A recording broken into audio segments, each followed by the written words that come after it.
네, 여러분 안녕하십니까? 지금부터 경제인문사회연구회가 주최하는 인문학 특강, 제1차 인문학 특강 인문관통 프로그램을 시작하겠습니다.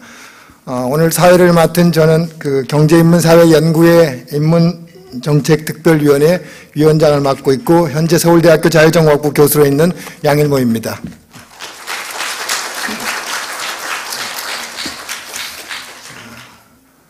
저희 이 제1차 인문 특강 프로그램으로서는 유니스트 게놈산업기술센터장 박종화 교수님을 모시고 유전 정보를 통한 인류의 정체성과 갈등 그리고 과학적 이해 한국인은 누구인가라는 제목으로 오늘 프로그램을 진행하겠습니다. 이 더위에도 불구하고 이 회의장에 참석해 주신 국책기관의 이사장님, 원장님 그리고 국책기관의 종사자 그리고 공무원 및 일반인들에게 감사를 드립니다. 이 프로그램을 시작하기 전에 먼저 경제인문사회연구회의 성경용 이사장님의 인사 말씀이 있겠습니다. 네.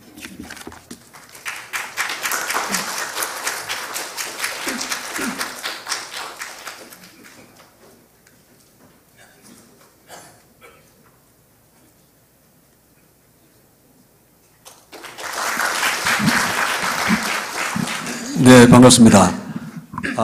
오늘이 인문학 특강 시리즈 1번입니다. 1번인데 첫 강연을 해주실 분이 인문학자가 아니고 여러분 오늘 소개해드린 것처럼 울산과기원에 계시는 박종화 교수님. 박 교수님은 분야로는 생물학이라고 합니까? 무슨 유전공학 쪽입니까? 생물학입니까? 예. 출발이 좀 특이하지 않습니까? 제가 어떤 글을 읽으니까 문과 이과를 구분하는 것을 두고 어떤 철학자가 이과, 문리 할 때 리, 이 리는 어떤 현상을 다루는 학문이냐면은 자연이 그린 무늬를 연구하는 학문이다. 리를 그렇게 해석을 했고요. 인문할 때 문은 인간이 그리는 무늬를 연구하는 학문이 인문이다. 이렇게 이야기를 합니다. 그런데 오늘 인간이 그리는 무늬로서 인문학 특강 시리즈 1번인데 그것을 이 무늬를 그리는 사람이 누구인가에 대한 공부를 우리가 하기로 하고 그렇게 초청했습니다. 박종화 교수님에 대한 이야기는 인문학 우리 특별위원회에서 올해 인문학 분야를 진흥하기 위해서 어떤 일을 우리가 해야 되는가 하는 것을 토론하던 중에 한국인의 기원, 한국인의 뿌리를 한번 찾아보자 라는 이야기를 누가 제기하셨고 그러면 인류가 다 연결되어 있는데 한국인의 뿌리만 찾는다고 되겠느냐. 그래서 대개 알려지기로는 현생 인류, 호모 사피엔스 사피엔스라고 하는 이 현대 인류의 조상들이 아마도 아프리카 북동부 이디오피아 지역에서 이제 집단 생활을 하다가 전 세계로 분산하게 됐는데 그게 이제 대략 인류학 쪽에서는 한 7만 년 전 저는 그렇게 알고 있습니다. 나중에 박 교수님 좀 이 휴먼 게놈을 통해서 분석을 통해서 한번 밝혀주시길 바라는데 그렇게 해서 이동을 했는데 거대한 인류의 이동이 결국은 하나의 뿌리를 가지고 이동하지 않았겠습니까? 그 이동의 경로와 또 그 과정에서 여러 인종이 섞이고 분화하고 우리가 이거를 공부해야 도대체 인간이 무엇이냐에 대한 해답을 찾을 수 있겠다. 당시에 그렇게 판단하고 그런 논의를 하던 중에 어느 분이 박종화 교수님을 모셔야 된다고 그렇게 이야기가 나오고 그래서 또 누가 적석에서 스마트폰 검색을 했는데 이분이 대단한 분입니다. 네이처에 논문도 많이 나오고 여러 가지. 그래서 제가 한 달 전에 울산 혁신도시를 방문하는 길에 좀 한 뵙자고 요청을 했더니 식사 중에 잠깐 이야기를 했습니다만은 우리가 알고 있는 것보다 훨씬 흥미진진한 이야기를 많이 가지고 있고 그렇습니다. 오늘 한 번으로 부족하면 또 모시겠습니다. 잘 부탁합니다. 경제인문사회연구회 성경용 이사장님 인사 말씀 감사합니다. 그럼 다음으로 오늘 그 발표를 해주신 박종화 교수님에 대해서 제가 간단히 양력을 소개해 드리도록 하겠습니다. 박 교수님께서는 영국의 에딘버러 대학 그 생화학과를 졸업하시고 그리고 영국의 캠브리지 대학 MRC 센터에서 바이오인포메틱스로 박사학위를 취득하셨습니다. 현재 유니스트 게놈 산업기술센터장으로 계시고 서울대학교 수의과대학을 그리고 미국의 뉴멕시코 대학의 겸임 교수로도 활동하고 계십니다. 여러분 박수를 맞이해 주시기 바랍니다.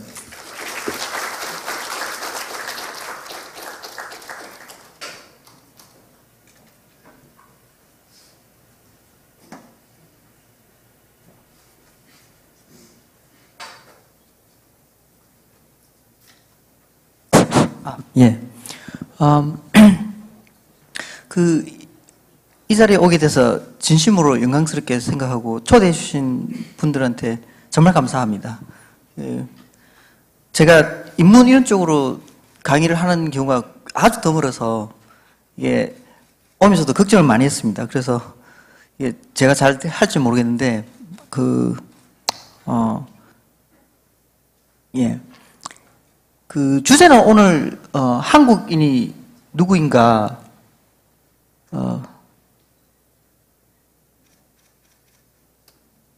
이게 레이저가 안 보이네. 예, 한국인이 누구인 거고요. 그다음에 그 핵심은 인문사회적인 측면이라서 정체성 갈등 그리고 이제 과학적인 이해입니다. 그리고 제가 이 준비한 거는 이제 제가 발표를 하지만 제 동료들을 대신해서 합니다. 그래서 김정은 박사, 이게 자꾸 레이저 포인트가 있으면 하나 주시면 이게 레이저를 누르니까 이게 빨간 걸 누르니까 이게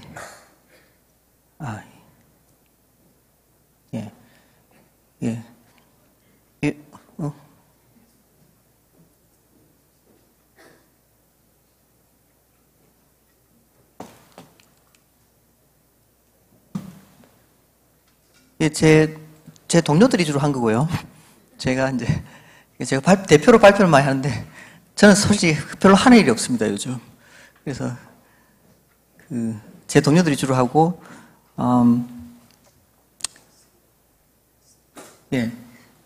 일단 레이저를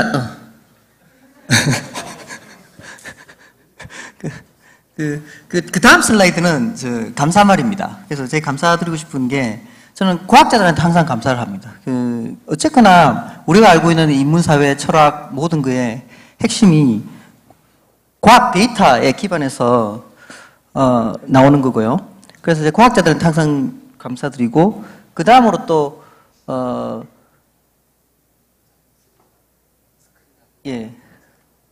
감사를 드리는 게 이제 그 과학자들이 보면 대체로 돈을 잘 못 법니다.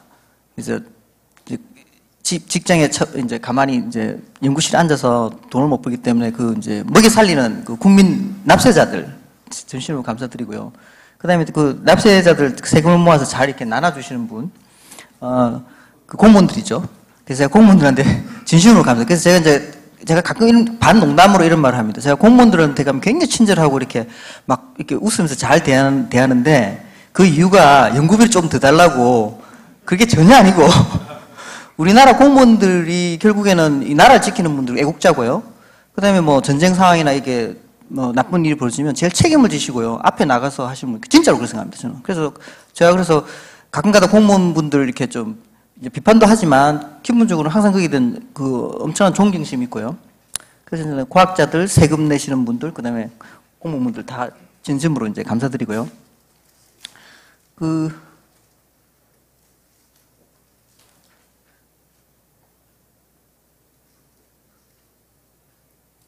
배터리가 아마 약해서 이게 접촉이 잘 안 되는 게 아닌가. 감사합니다. 예. 그래서 오늘 이렇게 저는 이렇게 프라프하게 이런 자리를 마련해 주신 게 너무 감사드리고요. 제가 맨 첫 번째 슬라이드로 보여드리고 싶은 게 이 흑인인데 이 파란 눈을 갖고 있고요. 생긴 걸 보시면 굉장히 귀엽게 이렇게 잘 생기는데 이제 어떻게 싹 보면 우리 한국 사람 같이 보이기도 하고요.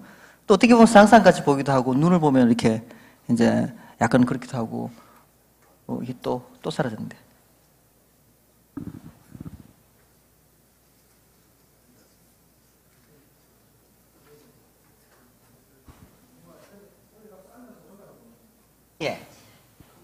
눌러주시면 될 것 같아요. 아니면 이거를 예.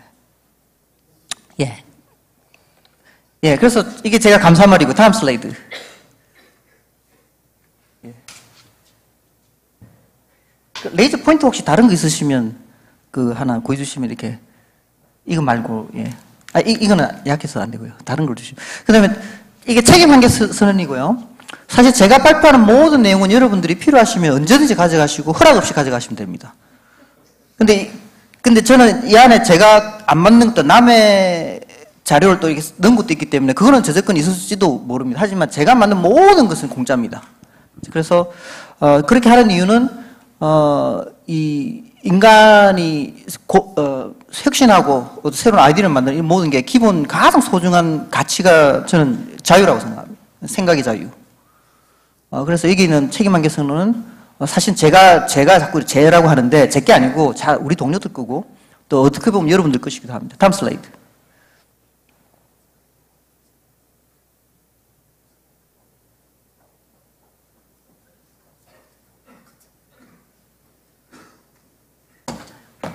이게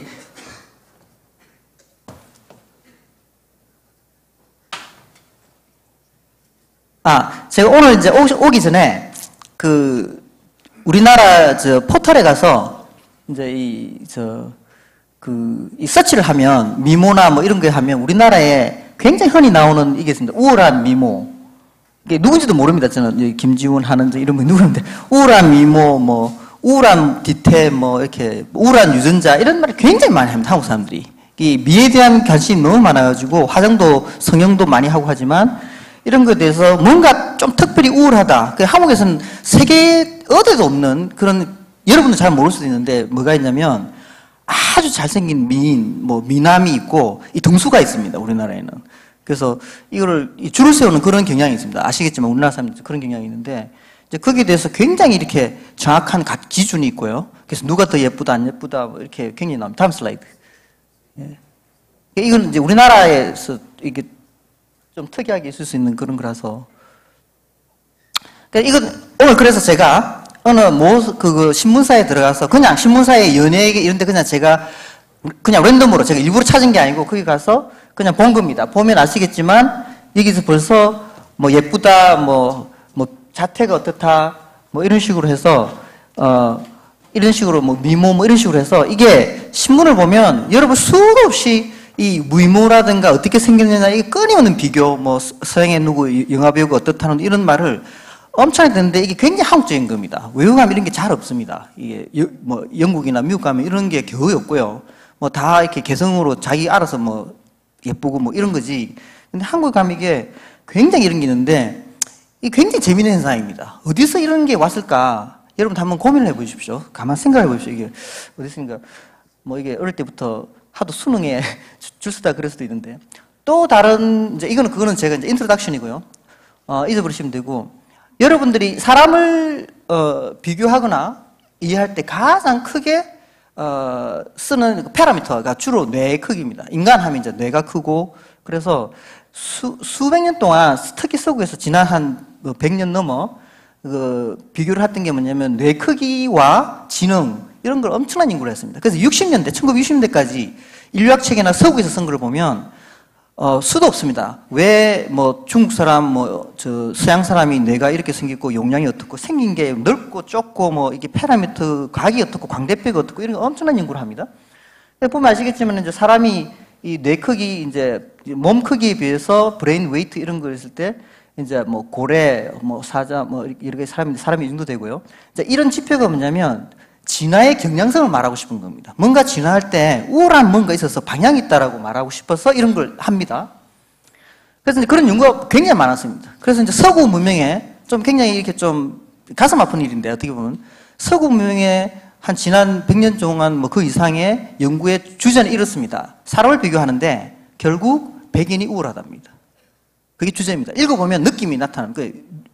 과학 논문을 읽어도 그렇게 나옵니다. 이게 벌써 어떤 가정을 하고 들어가는 거죠. 우울한 그거에서 이렇게 들어가는. 그러다가 갑자기 1960년대 어쩌고 지나면서 확 경향이 바뀌기 시작합니다. 이게 이제 바뀌는 거죠. 그 경향의 내용이 뭐냐면 꼭 그렇지도 않다. 이게 이제 다양하고 뭐 이런 식이 나오기 시작합니다. 근데 그 이유가 여러 가지 있겠죠. 그 어떤 인식이 발전이 됐거나 아니면 새로운 사실에 기반했거나 있는데, 사실일 수도 있고요. 근데 제 추측은 이렇습니다. 이 사람들이 자기들이 파라미터를 만듭니다. 뇌 크기, 뭐 이렇게 생긴 거, 뭐 해골의 어떤 모양, 키, 뭐 이렇게 여러 가지, 뭐 손의 지문, 심지어는 이런 오만 연구를 하다가 그 파라미터를 일단 설정해놓고 조사를 하기 시작했습니다. 하니까 이제 흑인하고 다른 인종을 보니까 막 맞아 들어갑니다. 맞아 들어가는데 중국 그 이렇게 사람의 피처를다가 적응하기 시작하니까 약간 안 맞기 시작하고 오히려 거꾸로 자기들의 파라미터에 의하면 자기들이 어리 열등하게 이런 게 나오기 시작하는 거예요. 엄청난 이제 embarrassing한 시츄에이션이 되는 거죠. 이제 당황스러운 일이 벌어지는 거죠. 이제 물론 뭐 이건 제 추측입니다만 이제 그런 경향이 실제로 있을 수도 있습니다. 그래서 이제 그 서구에서는 그런 영향이 많은데 이제 이게 인텔리전스라는 저널에 나와 있는 그 보면 브레인 사이즈, IQ, 레이셜 그룹 디퍼런스 이런 식으로 러시턴이라는 사람이 이제 이게 굉장히 컨트로버스를 한 사람입니다. 이슈가 되는 그런 분이 논문을 했는데 이런 식으로 이제 합니다. 해골에 이제 위에서 듣다 보면 이게 개는 해골이 깁니다. 침팬지도 깁니다. 그러다가 점점 그게 둥글하는 형태로 이렇게 진화를 합니다. 뇌 용량이 크고 하다 보면 그렇습니다. 그래서 한국 사람 머리를 위에서 보면 둥글둥글합니다. 이렇게. 대체로 이제 그런 경향을 나타내는 거죠. 보면 이게 이제 이 사람이 쓴 논문에 보면 나오는 건데 동양인, 한국 사람은 이빨 이걸 보면 이렇게 생겨 둥글하게 약간 이렇게 퍼져 있고 서양에는 이게 조금 더 길고 크고 이렇게 길쭉하게 되어 있습니다. 이런 경향이 있습니다. 실제 이건 사실입니다. 제가 어떤 조장하는 게 아니고. 그리고 이게 이제 글자가 굉장히 작은데 이 사람이 여러 가지 이제 이게 보면 아프리카 사람, 유럽, 그 다음에 동양 사람을 해갖고 보면 첫 번째 이제 뇌의 용량을 보면 아프리카가 1350, 유럽 1370 평균이 아시아, 우리 동북아시아 쪽 사람이 1480 제일 큽니다. 그 다음에 이런 거 하고 보면 키, 뭐, 그 다음에 EQ라 그래가지고요. 이거는 실제로 신체 지수하고 뇌 크기를 상대적으로 비교하는 수치입니다. 그래서 6.95, 6.5, 6.3 차이가 더 크죠. 뇌 단순한 용량보다도. 그 다음에 이제 크레니얼 쉐입 해갖고 어떻게 생겼냐면 가장 좁고, 약간 좁고, 넓고, 얼굴이 이제 넓고, 뇌가 이제 머리가 넓은 거죠. 여러분도 이제 머리가 넓고 크면 우리나라에서는 뭔가 약간 못생긴 것처럼 이게 쇼나 오락프로면 맨날 그런 말이 나옵니다. 근데, 사실은 이제 그것도 한번 생각해 보십시오. 왜 그런가? 사실 이제 머리가 큰 거 이런 거. 그 다음에 뭐 랭스, 그 다음에 뭐 다양한 그 지표가 있는데 이게 40몇 가지 지표를 씁니다. 그래서 뭐 얼굴이 어떻게 튀어나오느냐, 뭐랬고, 그 다음에 뭐 하여튼 여러 가지 그게 있습니다. 뭐 수도 없습니다. 그 다음에 심지어는 이빨의 모양, 이빨 수. 아시겠는지 모르겠는데 동양 사람이 이빨 수가 제일 작습니다. 여러분이 특히 일본 사람이 제일 작고요. 한국 사람, 일본 사람이 수가 예를 들면 이빨 수 다 세면 뭐 28개, 30개도 안 되는 사람도 많고요. 서양 사람이 조금 더 많고 흑인이 조금 더 많고 이런 식으로 되어 있습니다. 이런 거. 그래갖고 뭐 이렇게 해갖고 뭐 친 프라미스 턱이 얼마나 튀어나오느냐 뭐 이런 거. 뭐 5만 이렇게 있습니다. 그래서 뭐 목이 어떻게 생겼고 이런 게 있고 또 그대 보면 이제 이게 뭐 여기 뭐 끝도 없습니다. 이렇게 이런 걸 보면 이 사람이 결론 낸 게 뭐냐면 뇌 크기뿐만 아니라 인간들의 어떤 이 모습을 보면 뭔가 뇌 크기하고 비례되는 어떤 방향성이 있다라는 게 이제 이 사람이 포인트입니다. 근데 이 사람의 그 논리대로 하면 한국 사람이 제일 우월합니다. 그래서 컨트로버스를 하는 겁니다. 이제 근데 이런 연구는 사실은 수도 없이 많아요. 그래서 니아튼이라 그래서 한국 사람들 얼굴이 굉장히 이게 동안입니다. 세계에서 제일 동안인 사람들이 이제 한국 사람, 일본 사람, 이런 사람들인데 중국 사람들인데 서양 사람들이 볼 때는 이렇게 우락부락하고 이런데 이제 한국 사람들이 그러니까 우리 동글동글하면서 어린애같이 생겼거든요. 그러니까 이제 이거를 니아튼이라 그래서 또 사라졌는데 이게 뭐냐면 진화가 될수록 이 사람의 생김새가 점점 어린애를 닮아간다는 이론이 있습니다. 그래서 이제 아시겠지만 침팬지 성숙한 침팬지를 보면 얼굴이 이렇게 사납고 동물처럼 생겼지만 침팬지의 아기를 보면 이 사람 아기나 큰 차이가 없습니다. 이게 동글동글 귀엽습니다. 그래서 이제 그것도 이런 데 포함이 됩니다. 진화가 이렇게 될수록 이렇게 더 어린애 같은 생김새가 된다. 이게 전혀 안 눌렀는데 이게 왔다 갔다. 다음 슬라이드 눌러도 예. 예. 그 다음에 이제 이게 이제 리스폰스 IQ를 재는데 IQ라는 게 단순히 이게 뭐 문제를 푸는 IQ가 아니고 아시는지 모르겠지만 IQ를 제대로 측정하려면 뭐 100몇십까지 있는데 그 중에 리스폰스 타임도 있습니다. 이렇게 뭘 보고 팍 누르는 거 있죠. 이것도 IQ에 해당되고 그 다음에 반응하는 거 뭐 듣는 거 이게 다 포함됩니다. 굉장히 복잡한데 이제 리스폰스 타입의 이제 멀티플리케이션이나 서브스트랙션 이런 거 어디션을 하면 동양인이 속도가 제일 빠릅니다. 그러니까 한국 사람이 그 스타크 제일 잘할 수밖에 없습니다. 스타크 그 게임하고 하는데 막 이렇게 뭐 컴퓨터 게임 할 때 그 반응 속도가 엄청나게 빠릅니다. 그래서 유명합니다. 게임계에서는 스타크뿐만 아니라 어디 가도 오락 게임에서는 한국 사람이라면 약간 이제 좀 한 차원이 높은 사람 이렇게 나옵니다. 실제로 외국에서도 게임을 하면 코리아나 이래 버리면 못 당해 이런 게 있습니다. 워낙 빠르고요. 못 당합니다. 그래서 이제 그런 것들이 이제 이렇게 됐다고 나오는 거죠. 근데 이런 거를 쭉 보면 이제 여러분들이 이제 느끼신 거죠. 우리가 혹시 우울하네 이래 기분이 좋아집니다. 이제 그러니까 뭔가 이렇게 막 우리가 우울한 것 같고 나은 것 같고 기분이 좋아지고 이제 이런 게 생기는 거죠. 이제 이렇게 가만 생각해 보면 이런 거를 이제 히틀러 같은 사람들이 실제로 이제 느꼈던 겁니다. 그 사람들은 평소에 이제 자기들이 갖고 있던 어떤 그 사회적인 그 선입견 이런 거 있는데 과학적인 자료를 조금만 대보니까 우울하다라는 겁니다. 인종학적으로요. 그래서 우울해서 그거를 이제 이렇게 정당화시키기 시작하는 거죠. 그래가지고 이제 여러분도 아시겠지만 그 지네틱 하이진이라는 말이 생깁니다. 이 지네틱 하이진은 이제 위생이지 않습니까? 이제 깨끗한 위생이라서 그 하이진이 인류의 수명을 몇십 년 늘렸는데 이제 지네틱 하이진이라는 게 있어가지고 심지어는 이게 우리 이런 것들도 깨끗한 게 있다라는 어떤 그런 개념을 이제 히틀러 같은 사람이 만들어냈죠. 그래서 이제 그거를 이제 정당화하는데 우생학을 씁니다. 그래서 우생학이 사실은 이 유전학 제가 하는 이 게놈 이런 거의 초기에 많은 사람들이 거기에 이제 뭐 그거를 다 차별하려고가 아니라 당연히 이제 그런 데 연구를 하게 되죠. 뭐 비교를 하게 되고. 그래서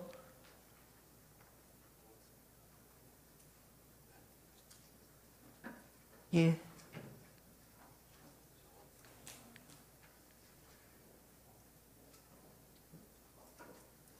그래서 이제 그게 이제 체계적으로 이제 진행됩니다. 그래서 아시는지 모르겠지만 서구 사회의 그 인종 문제가 굉장히 심각합니다. 그러고 이제 역사도 오래되고요. 근데 이제 우리나라하고 다르게 인종차별이 서구 사회는 체계적입니다. 굉장히 시스테매틱합니다. 이게 어떤 논리도 있고요, 이론들도 있고 체계적이고 또 그거에 대해서 그거를다가 이제 비판하는 것도 굉장히 체계적이고요. 그런데 이제 최근에 이제 얼마 전에 하버드에 있는 데이비드 라이라는 교수가 그 어떤 기고문을 하나 썼습니다. 데이비드 라이가 현존하는 그 인종, 게놈을 통해 유전정보를 통해서 인종을 구분하는 최고의 전문가입니다. 이제 캠브리지에도 또 유명한 사람이 있고, 근데 그 중에 한 사람입니다. 이래저래 한 10명 정도가 되는데, 그 스반테 파버라고 이제 네안데르탈 게놈 분석하고 우리도 네안데르탈 유전자 썼겠다 이런 사람들이 있는데, 그런 사람, 뭐 안드레아 마네카 뭐 이런 몇몇 사람 중에 있는데 데이비드 라이가 하버드에 있고 굉장히 유명한 사람인데, 그래서 뭐 엄청난 이제 이게 논란이 일어났습니다. 이게 바로 인종 뭐 차별에 대한 어떤 그 과거 뭐 그런 문제다. 그래갖고 이제 사회 문제가 심각하게 됐는데, 오늘 제가 말씀드릴 이제 그런 거는 여러분들도 아까 보셨지만 그 몇 시까지 해야 되는 지표에 의해서 보면 한국 사람이 제일 우울합니다. 이 지구상에서. 여러분들이 얼마나 기분이 좋습니까? 이때까지 안 그런 줄 알았는데, 그러고 이제 우울감도 느끼고 막, 우리나라가 이제 잘 돼야 되는 느낌도 들고, 뭐, 또 뭐, 이렇게 이제 기운도 돋고, 그죠? 자, 이제 이런 것들이 첫 번째, 과연 그런가?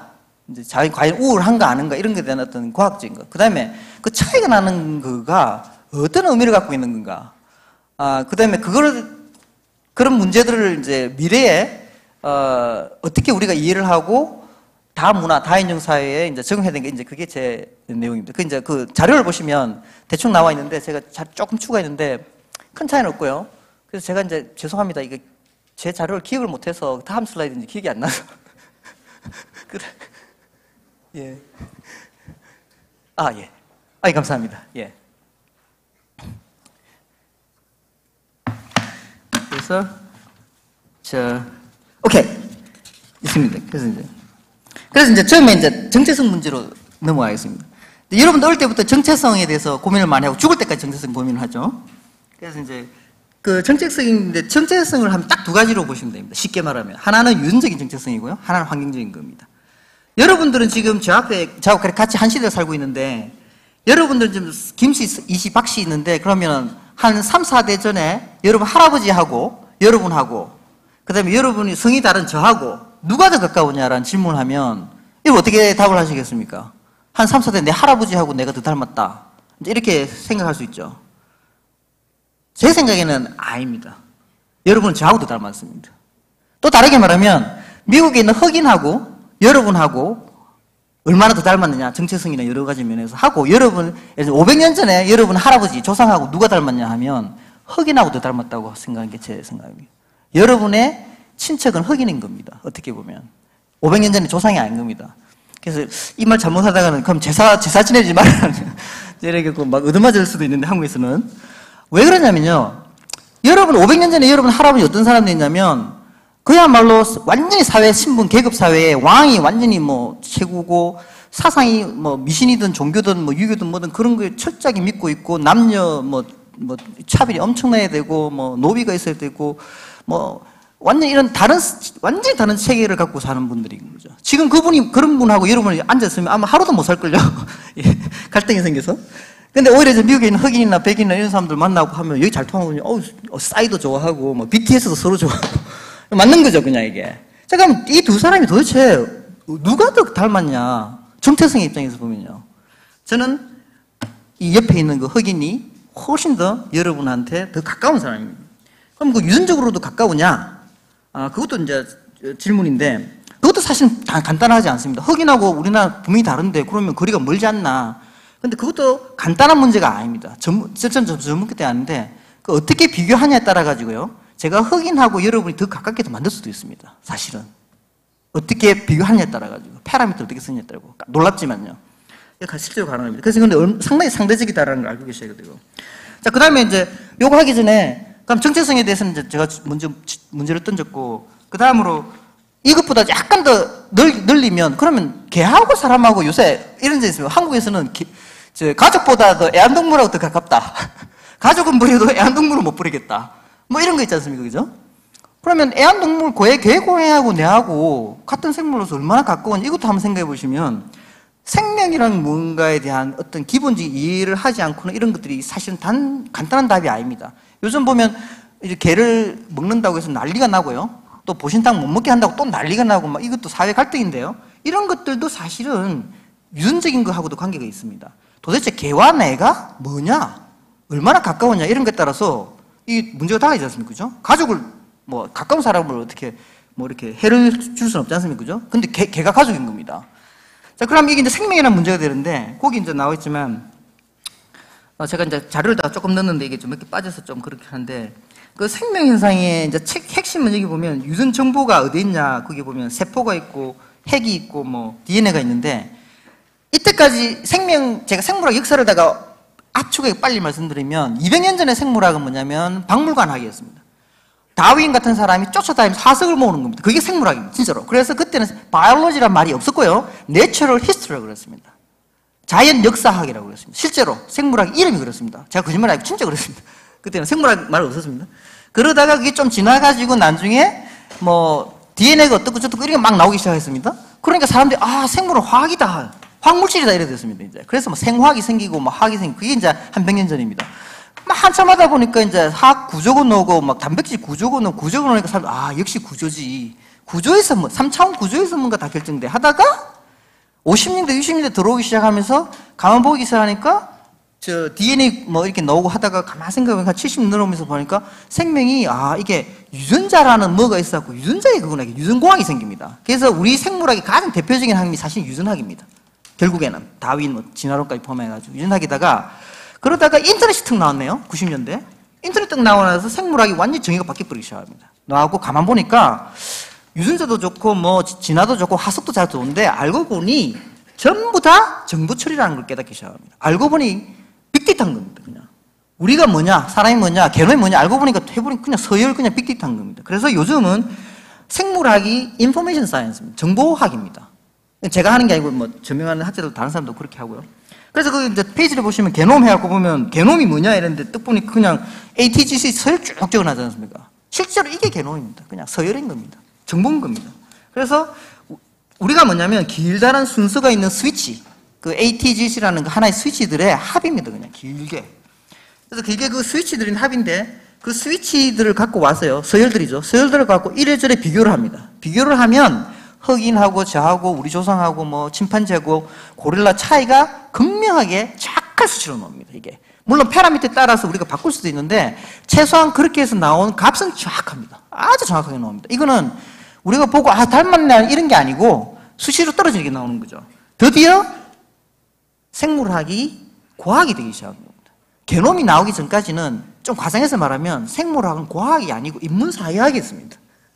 거의 인간이 그리는 패턴 같은 거였던 겁니다, 사실은. 왜냐하면 자연에 있는 정확한 패턴을 우리는 그 당시에 수학적으로 이게 할 수가 없었습니다. 물리학은 가능했고요, 수학도 가능했고, 화학도 가능했고요, 천문학도 가능했는데, 생물학은 굉장히, 그래서 생물학은 이제 항상 생물학 랩에 가보면, 눈 감고 뭐 찾는 겁니다, 이렇게. 눈 감고 이거 해보고 저거 해보고 막 하다 보니 뭐 이렇게 이런 게 많았습니다. 그러다가 이제 게놈이 나오면서 디지털하게 정보 사이언스가 되고 정확하게 나오죠. 그러면 그 밑에 보면 이제 인간 집단 진화 과거 모습을 해가지고 그래프가 있는데, 이제 보면 이건 이제 제가 잘 안 보면 그냥 넘어가겠습니다. 넘어가고, 그 다음에 보면 이제 사주팔자 얘기 나오지 않습니까? 이제 이거는 이제 일반인들을 위해서 제가 사주팔자 얘기를 하는데, 제가 이런 것 때문에 이제 오해를 받을 수도 있는데, 사이비 과학자 오해를 받을 수가 있는데, 간단하게, 이제 나오는군요. 예. 예. 그래서 이제, 좀 빼먹는 게, 또, 빼먹는 게, 아까 히틀러 인종청소 나왔지 않습니까? 인종위생이 나왔는데, 히틀러가 그래서 이제 인종이, 아리안족이 우수하다는 걸 증명하기 위해서 멋지게 이제 쇼를 하나 했죠. 올림픽이라는 쇼를 이제 했는데, 진짜로 운 좋게, 운 나쁘게. 그때 뭐 히틀러한테는 엄청난 운 나쁜 해였는데, 그때 마라톤이 그 당시에 서구, 열강이나 이런 데서 마라톤이라는 종목이 인간의 우수성을 입증하는 굉장히 훌륭한 종목이었습니다. 실제로 그 당시에 그랬었습니다. 이제 그 시대 상황이 그랬는데, 요즘은 가장 우수한 게 축구 아닙니까? 축구 잘하면 이제 우울한, 독일을 우리가 이기면 이거는 마치 우리가 뭐 세계에서 제일 우울한 뭐 이런 이제 그랬는데, 그 당시는 마라톤이었었습니다. 뛰기. 근데 동양에 일본 사람이 서양 사람을 싹 다 제치고 아프리카 사람도 제치고 1등을 해버린 겁니다. 뭐 난리가 난 거죠. 이게 자기 이제, 그러니까, 이제 그래서 그 일본 사람이 이제 하는 바람에 막 엄청나게 나게 되고, 또 그때 마침 또 흑인이, 이게 마라톤은 아니지만 다른 종목에서 뛰기에서 완전히 휩쓸어버린 겁니다. 제시 오웬즈라는 사람이. 난리가 난 거죠. 이게 충격적이었죠. 히틀러 입장에서 보면 백인이 얼마나 우수한 걸 증명하려고 오만 노력을 다 해갖고 쇼로 했는데 1등짜리는 다른 사람이 다 가져가 버린 겁니다. 이제 엄청난 이제 그랬죠. 그래서 이제 그때 일본 사람이 여러분들 잘 아는 이제 송기정이죠. 그래서 이제 또 다른 제가 보여드릴 거는 아시는지 모르겠는데, 그 파란 눈뿐만 아니라 흑인들은 금발도 많습니다. 여러분들은 잘 모르시는데. 그러니까 실제로 이 금발, 이 흑인이거든요. 다 흑인인데 금발 갖고 있죠. 이제 이 유럽 사람이 금발을 갖고 있는 그 고유물이 아닙니다. 실제로 오스트레일리아 파푸아 이런 데 가면 애들은 전부 다 금발입니다. 그냥 놓으면 애는 누렇게 놓습니다. 이렇게. 나중에 약간 까매지는데. 예. 그래서 이제 아까 정체성에 대해서 이제 했는데, 이제 게놈 유전적인 정체성이 있고 환경적인 정체성이 있고. 근데 이제 이 정체성이 갈등의 이제 가장 씨앗입니다. 아까도 말했지만 내가 누구냐, 애완동물 아까 얘기 들으셨는데, 결국 이제 정체성의 범위가 어디냐에 따라서 모든 갈등이 시작됩니다. 인간 사회의 모든 갈등은, 저는 이제 제가 인문사회를 모르지만 감히 이제 이렇게 클레임을 하면 모든 갈등은 정체성에 나옵니다. 사회에서 생기는 모든 갈등, 실제 사회뿐만 아니고 생물학에 생기는 갈등은요, 내하고 내 종, species, 종족, tribe, 그에 배는 친척, 가족, 하고의 그 이권 경쟁입니다. 내가 더 많이 먹냐? 조금 더 줘야 되냐? 사회에다 내가 세금을 좀 더 많이 줄까? 내가 세금을 착복을 할까? 이런 문제가 다 사회의 이제 어떤 그런 겁니다. 그래서 이제 이걸 보면 나, 가족, 사촌, 이웃, 국민, 외국인, 그러다가 외계인까지, 외계인은 완전히 다 때려 죽일 이제 적이죠. 요즘 보면 막 인디펜던스 하면 막 외계인이 쳐들어오면 막 전 인류가 힘을 합쳐서 막 때려 죽이죠. 이제 막 공격하고 이제. 그러면 사람들이 전부 다 막 애국심이 느껴지고 막 이렇게 됩니다. 정체성이 막 이제 막 북돋아지고 이제 그렇게 되는 거죠. 심지어는 이제 컴퓨터까지도 과연 이제 정체성이 포함됩니다. 그러면 어디에 가르느냐? 그 선을 그어야 될 거 아닙니까? 여기도 오늘 저하고 여러분들 선을, 아니면 그럼 우리가 남이가 해서 우리끼리 그게 하느냐, 한국인이냐, 일본이냐, 이제 그런 건데, 어디서 가르냐, 이게 사회의 이제 가장 큰 문제입니다. 그래서 이제, 그 다음 이제 넘어가시면, 이제 가르는 게 문제인데, 이게 나오네요. 가르는 게 문제인데, 아까도 말씀드렸지만, 그 가르는 데의 핵심 포인트가 옛날에는 이런 겁니다. 성경에 보니까 뭐 인간과 동물이 있고, 뭐 아니면 불교에 보니까 어떻고, 그걸 다가 미리 이렇게 가르쳐 줍니다. 사회에서. 엄마, 아빠가 이제, 얘는 개야, 고양이야. 근데 그거 안 가르쳐 주면요, 애도 자기가 갠 줄 압니다. 그리고 사람도 아시겠지만 늑대한테 맡기면 제가 늑대인 줄 알지 사람인 줄 모르고요. 개도 어릴 때부터 기르면 사람인 줄 알지 지가 갠 줄도 모릅니다. 그거 가르쳐줘야 되는 거죠. 그래서 이제 그걸 가르쳐 주는데 결국은 그 가르쳐 주는 게 인포메이션인데 제가 아까 말씀드린 생명은 정보라고 그랬지 않습니까? 그래서 우리가 생명 현상을 다가 그런 식으로 가르는 데서 기준을 도대체 어떤 정보의 단위로 생각하게 되면 그러니까 내가 누구냐, 사람이 누구냐, 개도 누구냐 하면 이 정보론 입장에서 보면 사실은요, 개나 사람이랑 큰 차이가 없습니다. 이게 좀 기분 나쁘신 분도 계시지만 내하고 걔하고. 근데 정보적으로 보면 컴퓨터나 사람이나 개나 박테리아나 큰 차이가 없습니다. 정보 처리하는 입장에서는 원론적으로 다 똑같고요. 약간의 뭐 좀 복잡도가 높다 낮다 종류가 다르다 이런 건 거죠.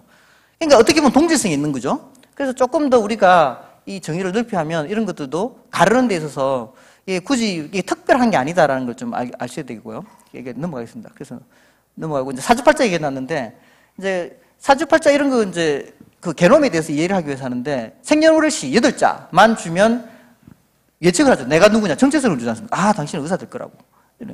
근데 이제 이런 것들은 이제 이게 우리가 학대하면 개놈이라는 게 뭐냐면 그 서열이 엄청난데 이제 46개의 염색체가 있고 한 60억에서 80억 정도 그 글자가 되는데 이거를 이제 보는 게 우리 개놈을 연구하는 겁니다. 그래서 인포메이션 사이언스인 거죠. 그래서 이제 그 개놈 그 정보가 바로 인간의 기본 틀을 갖고 있고요. 이제 환경하고 자라면서 이게 융합이 됩니다. 그래서 여러분들이 흑인하고 덕 왜 가까웠냐면 동시대를 살면서 싸이를 좋아하고 싸이 노래를 듣고 춤을 추고 이렇게 하는 그게 환경이죠. 그런 것들이 이제 융합되고 뇌를 통해서 자기 정체성이 그렇게 합리이 돼서 그게 되면 이제 문화적인 정체성, 나라 정체성 이런 것들이 확립이 되고요. 근데 이것들이 제가 말하고 싶은 거는 여러분 다 아는데 더 잘 아는데 이게 다 결국은 일종의 정보 처리 소프트웨어 같은 겁니다. 그러니까 소프트웨어를 어떻게 넣냐에 따라서 완전히 다를 수 있다는 거죠. 그러면 우리나라에 생기는 뭐 다문화 가정은 여러 가지 사회 계급 갈등 심지어는요 아니면 뭐 최저임금 하는 알바하는 그런 부인 모든 우리가 생각하는 것들이 결국에는 어쨌거나 소프트웨어 문제라는 거죠. 소프트웨어 때 얼마든지 프로그램 할 수 있다는 겁니다. 다시 말하면 우리 조상 500년 전의 조상이 내보다 더 가까웠냐 안 가까웠냐 그 흑인이나 백인이 더 가까웠냐 했을 때 결국은 소프트웨어 프로그램으로 생각하면 너무나 당연하죠. 당연히 현 시대를 같이 사는 거니까요. 이게 제가 말하고 싶은 가장 근간인 겁니다. 결국은 이것들이 다 우리가 어떻게 생각하냐, 프로그램 하냐에 따라서 얼마든지 갈등이든지 원칙이든지 해결될 수 있다는 문제라는 거죠. 그럼 거기에 대해서 과학적으로 이 소프트웨어 프로그램을 어떻게 체계적으로 만들어줘야 되냐. 그런 거에 이제 저는 유전적인 정보를 가능한 사실에 기반한 거를 이제 제공을 하는 역할을 하고 있습니다. 그래서 이제 이것도 이제 자꾸 말이 이제 시간이 없어서 그러는데 다시 이제 한번 정리하면 진화적으로 이제 개인하고 집단의 아까 문제라고 한 거고요. 내가 누군가 정의하는 이 정체성이 가장 큰 거고, 결국 이제 가장 디지털하게, 정밀하게 이런 어떤 차이의 팩트를 제공할 수 있는 분야는 결국은 우리가 누구인지에 대해서 유전 정보를 알아야 되는 겁니다. 그러니까 그 소스 코드죠. 마이크로소프트의 윈도우즈의 소스 코드를 알아야지 윈도우즈가 뭔지를 아는 거죠. 그냥 계속 윈도우 쓴다고 해서 윈도우를 아는 게 아니라는 거죠. 결국에는. 그래서 그거를 봐야 된다. 여러분들 이게 흔히 이제 우리나라 사람이 이제 이렇게 이런 식으로 생겼다고 하는데 여러분들 이거를 보면 어떤 사람은 이거에 대해서 어쩌고 옛날에 있잖아요. 이 눈이 세상에서 제일 아름다운 눈입니다. 몇백 년 전까지만 해도. 이게 양귀비의 눈이고요. 우리나라 미인의 눈입니다. 우리나라에서 가장 아름다운 눈은 반달같이 요렇게 돼 있어가지고 쌍꺼풀이 없고 요렇게 생긴 이 눈이 가장 아름다운 눈. 그래서 옛날에 양귀비는 실눈 같고 조그만 입에 동글동글한 얼굴에 이게 동양 미인인 거죠. 그래서 일본이나 우리나라의 그 사파 신윤복 이런 거 얼굴을 보시면 이런 얼굴이죠. 근데 지금은 완전히 가치가 프로그래밍 소스 코드가 바뀌어가지고 요새 이런 눈이면 심지어는 동양인 비하할 때 찢어진 눈이 어쩌고 이런 말까지 하거든요. 저는 개인적으로 이런 눈을 굉장히 아름답다고 생각합니다. 실제로. 제 아내가 미국 사람인데 이제 서양 여자인데 저는 이 이론을 보면 진짜로 아름답다고 생각합니다. 저는 이제 물론 뭐 생물학자니까 저는 그런 어떤 선입견이 그게 좀 덜 할 수도 있지만 첫 포인트는 그래서 제가 누가 낫다 좋다고 말하는 게 아닙니다. 여러분 한번 생각해 보라는 거죠. 우리가 흔히 알고 있는 사회적으로 처음에 아까 뭐 그 미인이 어떻고 우울한 어떤 그런 얘기를 하는데 얼마나 시대에 따라서 이렇게 프로그램에 따라서 많이 바뀌냐 이거를 좀 알아달라는 거죠. 자, 그러면 이제 단편적으로 우리가 하는 것 중에 그러면 동양인, 서양인, 뭐 흑인도 있고 아까 뭐 정부가 있고 뭐 눈이 색깔이 다르고 이러는데 이게 그러면 이제 우리가 이걸 정체성을 가지고 자꾸 가르고 이렇게 하는데 이 문제가 굉장히 복잡하다. 그러니까 이 문제가 아마 세상에서 가장 어려운 수학 문제 중에 하나일 겁니다. 이게 퀀텀 미케닉스나 양자역학보다 더 어려운 문제가 이 복잡성의 문제예요. 네트워크 복잡성의 문제인데 뭐냐면 사람만 해도요. 여러분이 누구냐라는 정체성을 밝히려고 그러면 흔히들 옛날에는 개통도를 그려갖고 여기서 쭉 이래갖고 원숭이에서 이렇게 나와서 이렇게 해서 사람이 이렇게 하는데 요즘 이 그림이 전부 다 바뀌고 있습니다. 완전히 바뀌고 있습니다. 어떻게 바뀌냐면 이것들이 전부 다 네트워크로 복잡하게 얽혀서 나옵니다. 그러면 여러분들 중에도 한 5%는 네안데르탈인고요. 여러분 중에 한 뭐 3, 4%는 백인이고 뭐 이렇게 전부 다 섞여 있는 거죠. 어느 한 누구도 안 섞인 사람이 없고 그것도 섞인 것도 2만 년, 3만 년, 5만 년, 10만 년 전에 계속해서 엄청나게 섞여가지고 그야말로 5만 그 잡종의 진짜 총본산인 겁니다. 그게 뭐 한국 사람이든 뭐 백인이든. 그래서 그런 거라서 이게 단순한 문제가 아니다. 그 기장을 간단히 말씀드리면 이 종이 진단하는데 핵심은 이렇습니다. 고립이 됐다가 혼합이 됐다가 고립이 됐다가 혼합이 이게 계속 반복됩니다. 일본에 갔다가 혼합됐다가 또 뭐 한국 사람이 가서 또 섞이고 서양 사람이 섞이고 이런 식으로 하다가 또 가서 또 고립되다가 섞이고 고립되다가 섞이고 이런 과정을 계속해서 거치는 거죠. 그래서 사람 정의하고 정체성을 정의하는 게 유전적으로 굉장히 어렵다. 그다음에 이제 그까지는 이제 제가 하고 이제 다음 주제로 넘어가겠습니다. 그러면 여러분들이 궁금해하시는 한국인은 그럼 도대체 개놈적으로 볼 때요. 이거는 그냥 아까 우리 문화적인 정체성이 아니고 뭐 개놈으로 볼 때 도대체 그러면 그래도 사실 팩트에서 누구냐 궁금해하거든요. 이 이론입니다. 아까 그 이사장님이 말씀하신 7만 년 전쯤에 이 이티오피아 이쪽에서 이렇게 사람들이 막 이제 현색 인류 같이 생긴 사람들이 나와서 이쪽으로 좀 올라가고 넘어가고 뭐 이렇게 이렇게 이제 됐다고 나와 있고요. 이제 미국은 넘어간 게 한 15,000년 되고 실제로 미국으로 넘어가는 사람들은 뭐 아주 간단하게 과정에서 말하면 한국 사람들입니다. 우리나라 사람들 진짜로 가장 한국 사람하고 닮아 있습니다. 왜냐하면 이때 아무르 북쪽 해갖고 이쪽으로 시베리아 요렇게 있던 사람들 유전성 다양성하고 이쪽이 가는 유전성 다양성하고 가장 가깝습니다. 그럴 수밖에 없죠. 여기 보세요. 해안가에 이제 먹을 게 많은 쪽으로 이렇게 하다가 당연히 요를 넘어가지 않겠습니까? 그래서 실제로 유전적으로 굉장히 가깝습니다. 한국 사람들하고. 그래서 이제 아무르 쪽 이쪽하고 이게 이제 기본적으로 우리가 그리는 그림인데 이것들이 계속해서 바뀌기도 합니다만 일반적인 그림입니다. 그래서 따지고 보면 우리는 전부 다 아프리카 사람입니다. 어쨌거나 전부 다 아프리카에서 나왔으니까 우리 흑인인 겁니다. 저만 해도 아주 까무잡잡해서 흑인 뭐 이거는 제가 흑인이라고 하면 아무도 반대를 안 합니다. 당연히 흑인. 그래서 이제 흑인이고요. 근데 흑인인데 그건 좀 너무 단순하고 이걸 좀 길게 자세하게 이제 보는 게 제가 하는 일입니다. 그러면 흑인인데 그럼 흑인에서 이게 나오는데 그러면 어떤 역사를 거치고 우리가 어떻게 해서 이게 이제 관심사입니다. 이 관심이 전 세계적으로 많습니다. 그래서 특히 유럽 사람들이 관심이 많았었고 도대체 어디서 왔느냐. 그래서 이제 하다가 하와이 댁에 있는 레베카 칸이라는 이 여자 교수분이 버클리에 있을 때 이 세상에는 모든 여자의 여자한테만 유전이 되는 미토콘드리아 게놈 DNA를 갖고 와서 이 정보 분석을 했습니다. 바이오임에서 분석을 하니까 희한하게도 모든 여자들이 그 당시 알려지던 모든 여자의 DNA는 아프리카에 있는 어떤 여자 하나로 딱 떨어지는 겁니다. 놀라운 일이죠. 뭐 진짜로 이제 기절할 일인 거죠. 이게 다양하게 나오는 게 아니고 그때 말이 나온 게 이제 이브 아프리카에 한 여자가 있었다. 우리는 모두 그 여자의 자손이다라는 게 나와서 이제 뒤집혔죠. 이게 이제 아웃 오브 아프리카의 가장 확실한 증거였습니다. 그게 이제 이분이 이제 한국 사람들하고 가깝습니다. 그래서 한국 사람하고 연구를 많이 합니다. 백이동 박사님하고 지금 크리스 베하고 이제 그 사람도 한국 사람인데 하와이대 많이 연구를 해서 이게 그 유명한 그림입니다. 이게 네처에 나갔던 그 그림인데 결국 앤세스터 조상이 한 여자에서 나온 것 같다. 그래서 지금은 그 이후로 엄청나게 복잡한 그림이 그려집니다. 그래서 뭐 너무 복잡해서 저도 헷갈립니다. 맨날. 이거 보면 이제 미토콘드리아, 이거는 Y네요. 이거는 아빠 계열로 가는 Y. 조금 전에 거는 엄마 계열이었는데 아빠한테만 유전이 되는 거. 그쪽으로 보면 굉장히 이렇게 막 전 세계적으로 복잡합니다. 그래서 우리나라가 빨간 거 이거 O 타입. 이 우리나라 여기 계신 분 대부분의 한 한 60%는 전부 다 요 타입입니다. 같은 타입입니다. 그래서 비슷한 타입이거든요. 남자들. 그런 타입입니다. 그래서 이제 결국은, 우리나라는 아프리카에서 나왔는데 여러 과정을 거쳐서 엄청나게 섞이고서 이래 있다가 요렇게 정착을 한 이제 그런 사람들이구나가 이제 결국은 우리나라 사람이고요. 아까 제가 눈 모양을 일부러 보여드렸는데 이 아가씨가 이게 우리나라 사람 같은 그런 동양인의 눈을 갖고 있는데 이 사람이 사우스 아프리카에 있는 쿵족, 산족에 있는 아가씨거든요. 이제 이미 아까도 말씀드렸지만 백인이 갖고 있는 거, 우리 동양인이 갖고 있는 모든 이 신체적인 특징은 몇만 년 전에 아프리카에서 다 만들어진 겁니다. 그래서 그게 나왔는데 조금 어느 지역 쪽으로 간 사람, 이리 간 사람, 저리 간 사람 나눠서 그 특징들이 이제 조금 더 이게 이제 집적이 된 거죠. 그런 거지. 이 동양인 특수하게 뭔가 생긴 그런 게 아니라는 거죠. 그래서 이 눈을 보시면 이제 이 사실은 그런 서양 사람 중에도 많습니다. 서양 사람들도 그렇고 흑인 중에도 이런 눈을 갖고 있는 사람입니다. 그래서 이게 단순한 문제가 아니다라는 거죠. 여러분이 갖고 있는 단순한 뭐 머리 색깔, 피부 색깔, 눈 색깔 이런 것들이 단순히 인종을 결정하는 그런 게 아니고 이미 우리가 다 갖고 있는 거. 아시겠는지 모르지만 한국 사람들이 원래 자연적인 금발이 많습니다. 실제로. 제가 어릴 때만 해도 제 친구 중에 눈이 노랗고 금발이고 그런 진짜 한국 사람인데 상당수 있었습니다. 저는 관심이 있어갖고 이제 열심히 봤죠. 그래서 한국인이 누구냐에 대해서 이제 조금 더 이제 큰 그림에서 조금 더 깊이 들어가면 한국인은 여기 보면 이게 이제 유전자 세계 지도라고 보시면 돼요. 동아시아 유전자 지도인데요. 세계 지도인데 이제 이거 지도를 생각하셔도 됩니다.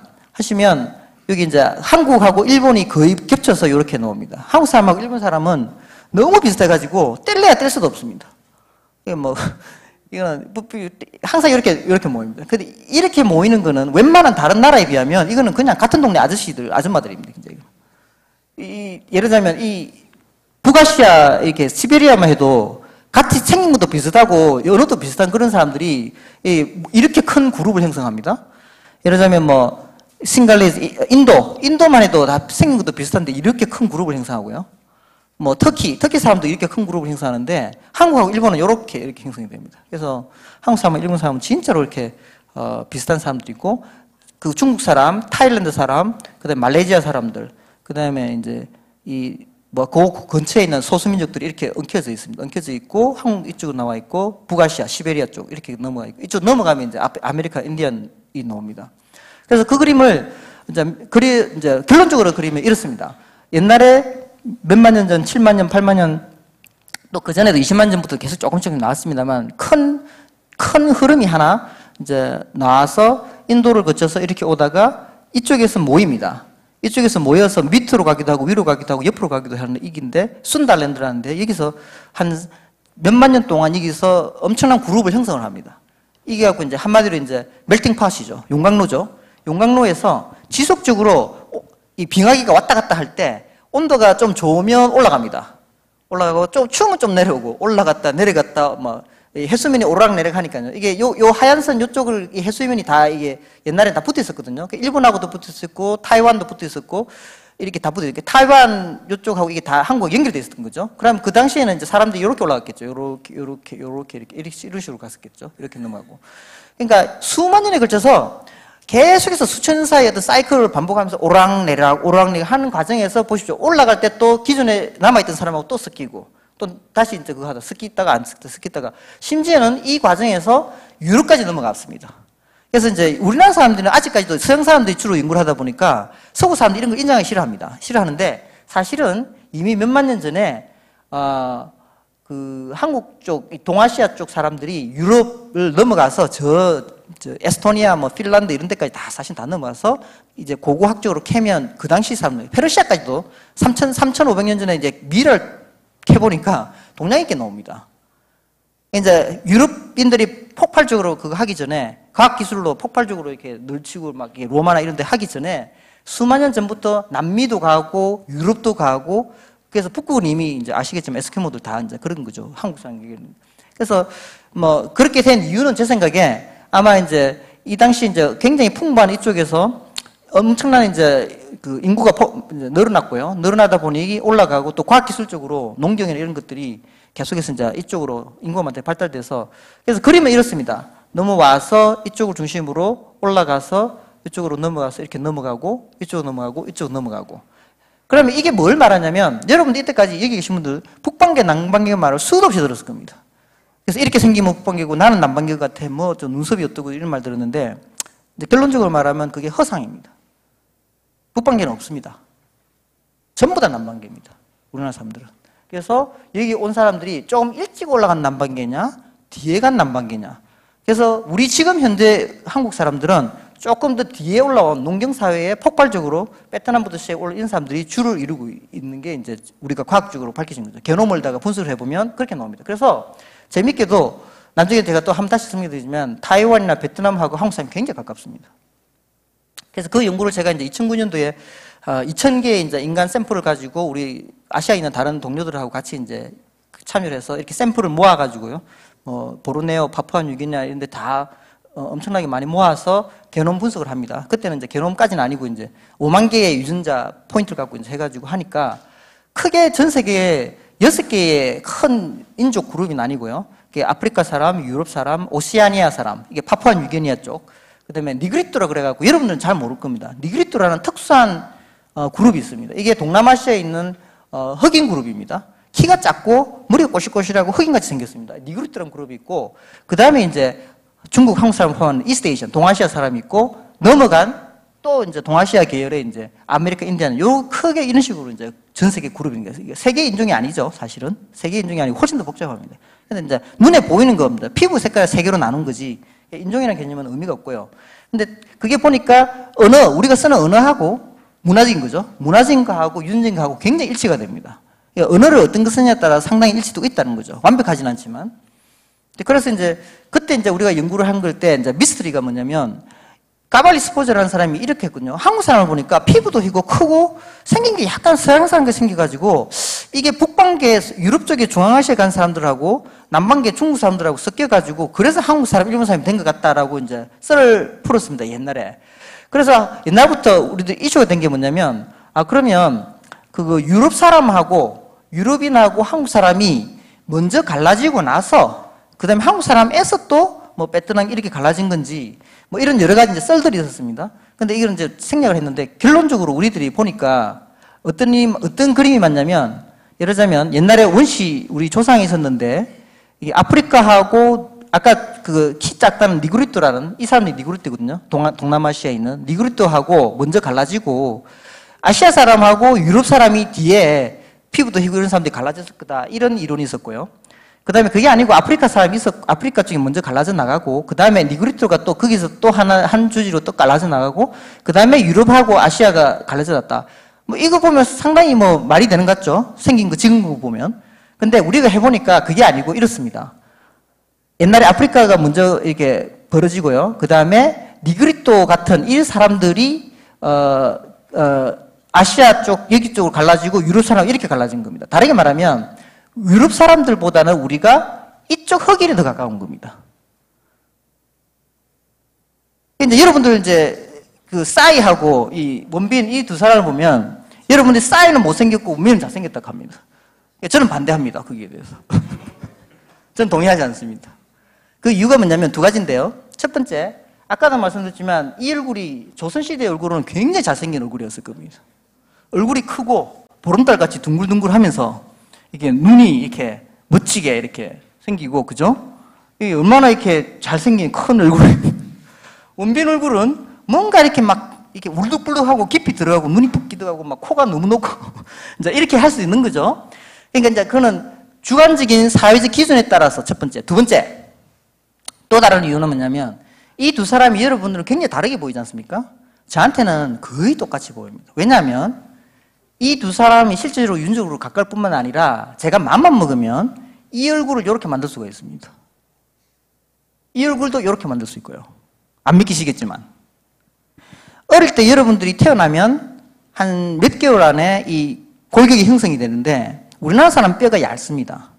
흑인이 제일 두껍고 백인이 그 다음 두껍고 동양인이 뼈가 굉장히 얇습니다. 얇으니까 어떻게 눕히냐에 따라 가지고 골격이 완전히 다르게 됩니다. 그러니까 여러분이 원빈은 어릴 때 제 생각에 옆으로 이렇게 누웠거나 뭐 하여튼 그랬을 겁니다.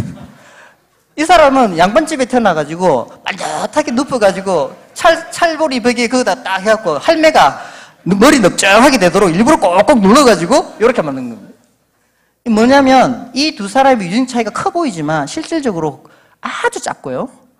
그냥 이거 어떻게 척이 어릴 때 그 뼈가 이제 형성이 안 됐을 때, 쇄골이 형성할 때 어떻게 조금만 눌렀냐에 따라 가지고 발달하면서 이렇게까지 차이가 나는 겁니다. 여러분들 눈에. 그렇기 때문에 제가 동의할 수가 없습니다. 이 두 사람이 가지고 뭐 이렇게 그 비상적으로 차이 나는 거. 그러니까 얼마나 이게 여러분이 눈에 보이는 이게 진짜로 이렇게 쉘로하냐 생각보다 유전적인 것까지도 심지어는요. 같은 한국 사람이 있는 것까지도 얼마나 이게 선입견이나 이런 게 많이 들어가 있냐, 시대적으로 주관적이냐를 제가 말하고 싶어서 이걸 보여줬고요. 그 다음에 이제 또 다음 넘어가면, 제가 조금 전에 아까 이제 5만 년, 뭐 7만 년 어쩌고 했는데, 한 가지 이제 여러분들 질문하는 게 있습니다. 그러면 현대 인류를 보면 좋습니다. 그런데, 근데 3만 년 전에 진짜로 어떻게 생겼는지 어떻게 아나요? 이렇게 물어봅니다. 3만 년 전에 게놈이 있나요? 하는 거죠. 그러니까 있습니다. 그래서 이제 4만 년짜리 게놈이 있고, 심지어는 뭐 4만 년 넘어가는 게놈도 요즘은 이게 DNA를 뽑아서 합니다. 그 독일에 이런 데서는. 하는데, 이 고대 게놈을다가 보면 그 당시에 예를 들면 10,000년 전에 고그룹에서 사람 뼈가 나와서 DNA를 분석하면 그 당시 사람인 거죠. 그 역사를 다 갖고 있는 거죠. 그거를 우리가 합니다. 그걸 해서 이제 하는데 어떻게 하냐면 이 옛날 고고 뼈가 있으면 고고학적인 뼈가 있으면 갖고 와서 구멍을 뚫어 가지고 이 뼈 안에 대부분이 이제 삭았는데 그 안에 DNA가 조금 남아 있습니다. 그거를 갖고 와서 실험실에서 엄청난 노력을 해서 DNA를 뽑고 거기에 박테리아 곰팡이가 다 섞여 있는데 그걸 다 걷어내고 인간 것만 뽑아서 게놈 분석을 합니다. 컴퓨터로. 그 분석을 하면 그 당시에 누구인지를 알 수가 있습니다. 그래서 여러분들 잘 아시겠지만 이게 피킹 북경인입니다. 북경인 오스트랄로피테쿠스라고 그러는데 이제 그쪽 계열인데 보면 뼈가 보시면 굉장히 우락부락, 코가 굉장히 크고 높고 이게 뭐 이렇게 입도 이렇게 쭉 피 튀어나오고 약간 어떻게 보면 유인은 원숭이 쪽 더 이런 얼굴을 갖고 있지 않습니까? 이런 과정을 거쳐갖고, 이제, 그러면 이제 70만 년 전인데, 그러면 70만 년 전에 이미 북경에는 이런 식의 얼굴이 있었다는 거죠. 그러면 7만 년 전에 온 사람하고 어떻게 관계되냐? 옛날에 이랬습니다. 와서 다 죽였다. 일반적인 이론이었는데, 요즘은 점점 그게 좀 더 섞였다라는 게, 오랜 세월에서 조금 더 섞여왔을 거다. 이제 그게 대표적인 게 네안데르탈인이 섞였다는 거죠. 그래서 이제, 그런 이제, 그 고고학적인 걸 하는데, 또 고고학적인 게 고려사항이 뭐냐면, 꼭 여러분들이 기후를 봐야 됩니다. 그래서, 옛날에는 빙하기가 이게 이제 라스트 글래시얼 맥시멈을 그래갖고 한 25,000년 전에 빙하기가 극도로 달했을 때는 바닷물이 저 밑에 있어가지고 120m가 저 밑에까지 갔습니다. 그러니까 이제 서해안이 없었죠. 중국하고 우리나라 붙어 있었죠. 그래서 이제 그때 이제 순달랜드라 그래갖고 이렇게 됐습니다. 그 다음에 이제 우리가 이런 옛날 시대에 이제 이 인류학적인 그 뼈를다가 찾아서 분석을 하면 그 당시에 진짜 인류가 어땠는지 모습이 나오죠. 그 중에 하나를 이제 우리가 연구를 했습니다. 그래서 Science Advances라는 논문에 나갔는데, 이 9,000년 전에 직모를 기계로 만들었습니다. 나무 틀로. 이게 한국 사람들이 만든 건데, 이게 도자기도 만들고 이게 있는데, 이 도구를 만들었는데, 짝살도 나옵니다. 고래 잡는 짝살도 나왔는데, 이게 동아시아에서는 고대뼈가 잘 안 나옵니다. 토양이 산성이라서요. 잘 안 나오는데, 어떻게 이제 그 블라드보스틱 위에 있는 거기서 이제 나왔습니다. 그게 이제 첩토비 보로타라고 그래갖고 악마문 동굴이라고 합니다. 요 동굴인데 이게 이제 악마문 동굴에서 나왔습니다. 블라디보스틱이고 이게 어떻게 나왔냐면 이 동굴이 들어가면 이렇게 뭐가 있는데 집이 한 5채가 있었답니다. 안에 움막이 5채가 있었는데 무슨 일이 있었는지 불에 타서 이게 없어지고 그 밑에 시체가 한 5군가 4군가 5군가 나왔습니다. 나왔는데 다행히 토양이 산성이기 때문에 원래는 삭아야 되는데 아시겠지만 불이 타면 재가 생깁니다. 알칼리성이죠. 굉장히 강력한 알칼리성이 있다 보니까 뼈가 보존이 된 겁니다. 이 사람들이 누가 쳐들어와서 죽여서 불을 질러서 죽은 건지 뭐 어쩌다가 사고가 나서 불에 타 죽은지는 모릅니다. 어쨌거나 비극이 일어났습니다. 비극이 일어났는데 우리들한테는 참 다행히도 그 뼈가 남은 거죠. 9,000년 동안. 그래서 그 뼈를 갖고 와가지고 저희들이 분석했는데 이 뼈입니다. 그 중에 한 뼈가. 이제 살아남은 뼈죠. 여자뼈입니다. 동아시아에 있는 그 여자뼈 딱 보면 굉장히 섬세하고 굉장히 이렇게 진화된 굉장히 예쁜 이제 해골인데 그 뼈에 있는 여기 이제 옆에 요쪽을 요 안에 DNA가 많이 들어가 있거든요. 요거를 DNA를 뽑아가지고 분석을 했습니다. 그 분석해서 캠브리지는 제 친구하고 우리하고 같이 분석을 해서 여기서 했는데 요 고대인 뼈하고 9,000년 전에 사람이죠. 게놈. 그거하고 현대 지금 중국 베트남, 중앙아시아, 북아시아, 한국, 일본 이런 거하고 한국 사람하고 비교를 해봅니다. 그러면 이때 9천 년 전에 도대체 어떤 종류의 사람이 있는지가 나올 거 아닙니까? 이건 현대 아까 견험 그런 걸 떠나가지고 해보니까 어떻게 나오냐면 지금도 그게 뼈가 나온 그 지역의 사람들 울지족인데 이제 후손이겠죠. 그 울지족하고 굉장히 가깝습니다. 이쪽이 이제 그 고대인 뼈입니다. 고대인 뼈하고 이쪽으로 갈수록 가까운데 그 다음이 사모예드, 여진족, 그 다음에 한국인, 그 다음에 일본 이렇게 나오는 겁니다. 자, 이게 뭘 말냐면 9,000년 전에 그 사람이 시대적으로 영속성이 있게 돼 있고 실제로 한국 사람하고 제일 가까운 겁니다. 이렇게 보면. 어차피 근데 사모예드는 저 먼데 있거든요. 북극에. 사모예드는 왜 그럴까? 이 말은 한 9,000년 전쯤에 그 빙하기 때 무슨 일이 있었는지 이 울지족 그때 있었던 사람들이 아시아 전역에 퍼져 있었다는 겁니다. 그 고립이 됐죠. 사모예드 고립이 됐고 울지족도 고립이 됐고 그게 이제 보존이 돼가지고 지금 비교하니까 그 고립된 아까 말한 그게 이제 연결이 된 거죠. 예, 질문 있으신가요? 아니요. 예. 자, 그래서 이제 이 결과를 보면 알 수 있는 게 뭐냐면 한국 사람들은 이 9,000년 전에도 이미 부국적 그쪽에 부여 이런 쪽에 사람들이 계속해서 연속성을 가지고 이렇게 살아왔다라는 겁니다. 이게 뭐 대단하냐? 이게 좀 의미가 있습니다. 왜냐하면 9,000년 전에 유럽 사람을 보면 그 9,000년 시대에 수도 없이 바뀝니다. 이게 격정적입니다. violent합니다. 이 말이 뭐냐면 유럽은 뭐가 살고 있죠. 채집 생활하고 있으면 가고 그 다음 쪽에 와서 싹 다 죽이고 리플레이스 시키고 또 있다가 또 다르고 싹 다 죽이고 농경 환상이 와서 싹 다 죽이고 그런 과정에 섞이기도 하지만 대체로 리플레이스를 합니다. 계속 바뀌는 거죠. 아프리카에서나 한 로마가 와서 썰어버리고 또 섞이지만 또 썰고 이제 그게 아시겠지만 북아메리카 지금 미국 보십시오. 그게 수천만 명의 아메리카 인디언이 있었는데 지금 싹 다 이제 바뀌어버렸죠. 500년 만에. 단 500년 만에 바뀌어버립니다. 그런 역사가 유럽에 계속 일어났던 겁니다. 그런데 이제 동양인은 아시겠지만 약간 다릅니다. 양상이.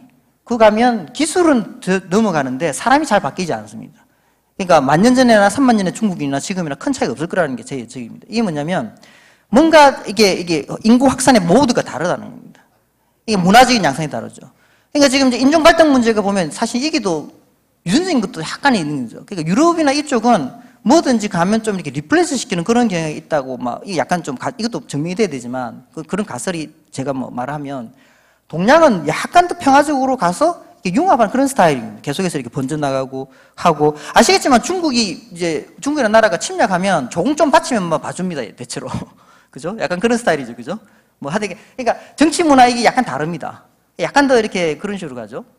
그래서 이제 그런 것들이 이 게놈을 분석하면 나타난다는 겁니다. 인문사회적인 결론 쪽으로 갈 수 있는 이런 게 나타나는 거죠. 크게 그렇게 중요한 건 아니지만 그렇고 시간이 없어서 대충 하면 이게 아까 제가 보여드린 그림입니다. 그래서 제가 2009년도에 했던 그 당시의 결론이 역시 최근에 한 1, 2년 전에 한 연구 고대 게놈을 해도 똑같은 결론이 나온 겁니다.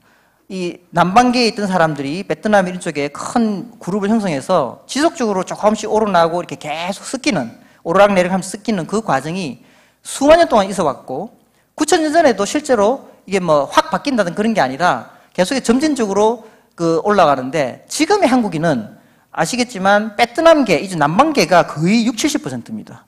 그럼 어떻게 설명이 되냐면 10,000년 전에는 이 사람은 상당히 북아시아계거든요. 근데 지금은 한국 사람이 많이 바뀌어서 남반계가 좀 더 많습니다. 이거는 한 10,000년, 12,000년 전쯤에 벼농사, 농경 문화가 급격하게 일어나면서 이때 이 사람들이 인구가 막 팽창합니다. 팽창하면서 점점 유전적인 이런 것들이 올라가기 시작한 거죠. 이렇게 섞이면서 계속 섞이면서 올라간 거죠. 그래서 중국에서 계속해서 사람이 넘어오는 거죠. 우리나라 역사도 그렇지 않습니까? 계속해서 중국에서 넘어오고 북에서 내려오고 신라가 보면 흉노가 내려왔다는 둥 계속해서 외부에 또 유입이 되지 않습니까? 그죠? 그 과정에 대해서 나온 거죠. 그래서 결국 이제 한국인이 누구냐 하면 북반계에서 서유럽이나 중앙아시아에서 넘어왔고 기존에 있던 사람하고 섞인 이런 게 아니고 처음부터 몇만 년 동안 오랫동안 베트남부터 계속해서 올라온 선남반계 후남반계가 우리나라 사람이다. 대체로 이제 비율로 따지면 원래 계속해서 이제 북에 남아있던 사람 쪽하고 새로 올라온 사람들의 비율은 굳이 따지자면 3대 7 정도가 되고 동아시아들은 이제 현재 계속해서 인구적으로 이제 확장을 하고 있고요. 이런 과정에서 이제 사실은 우리가 단일 민족 이런 말을 쓰는데 뭐 그런 개념 자체가 성립이 안 되고 수만 년 동안 계속해서 조금씩 이렇게 섞여오는 이제 그런 과정을 거친 거죠. 그 여러분들 잘 아는 바나나가 이제 제가 이제 다음 말하고 싶은 게 뭐냐면, 그럼 우리가 이제 이렇게 사회적 갈등도 있고 사람의 약간 정체성에서 니나 PR을 구분하면서 사회 계급도 만들고 차별도 하고 뭐 핍박도 하고 뭐 사실은 우리 사회도 끊임없이 벌이지 않습니까, 그죠?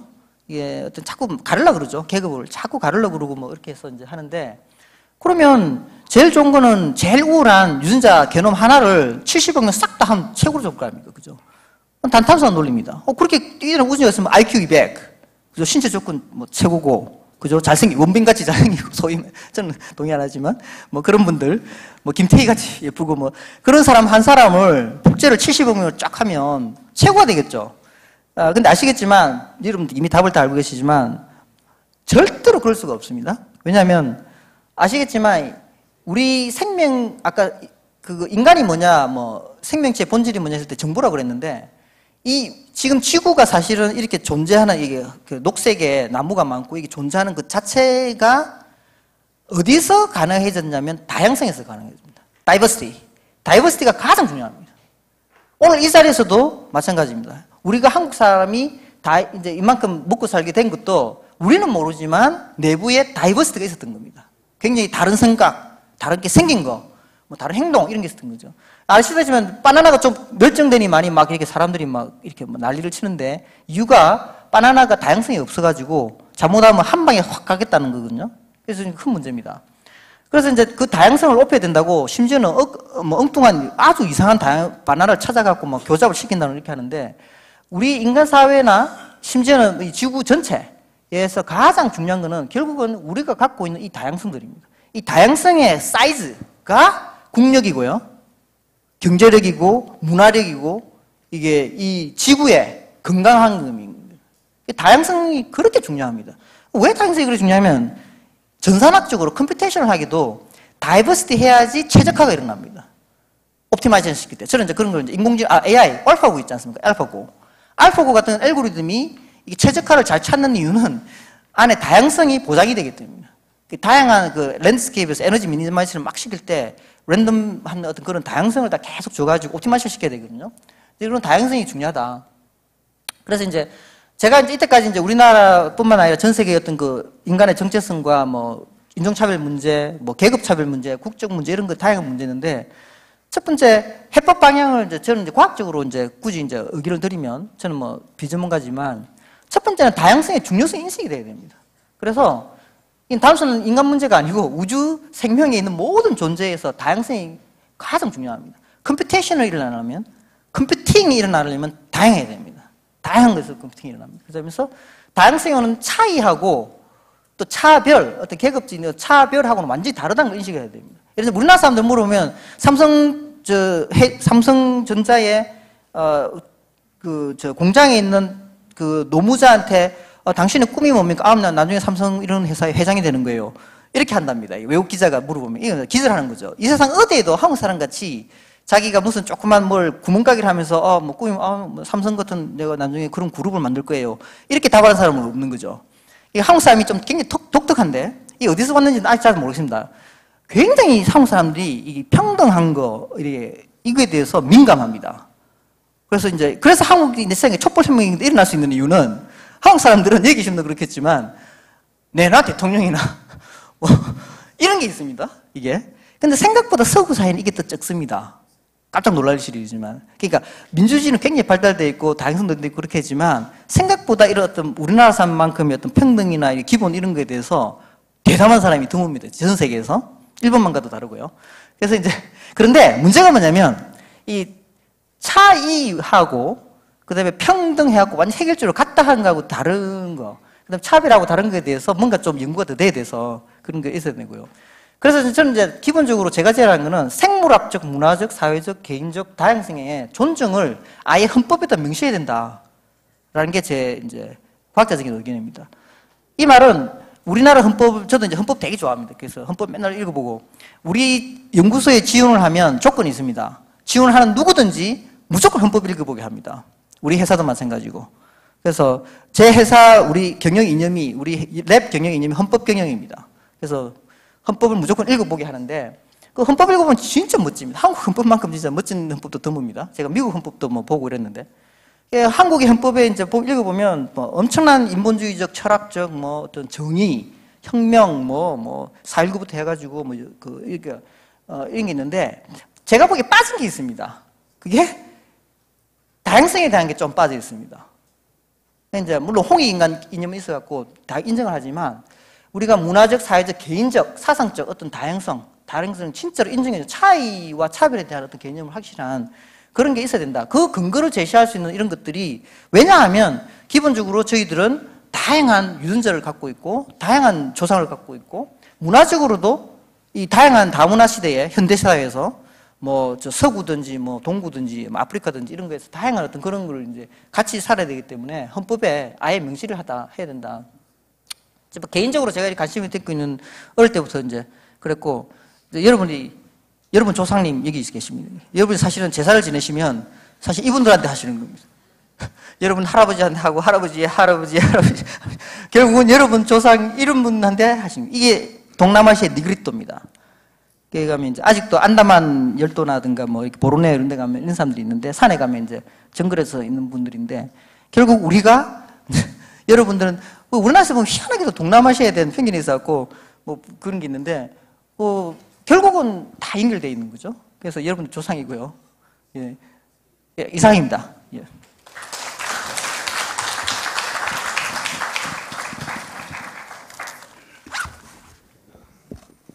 네, 박종화 교수님 감사합니다.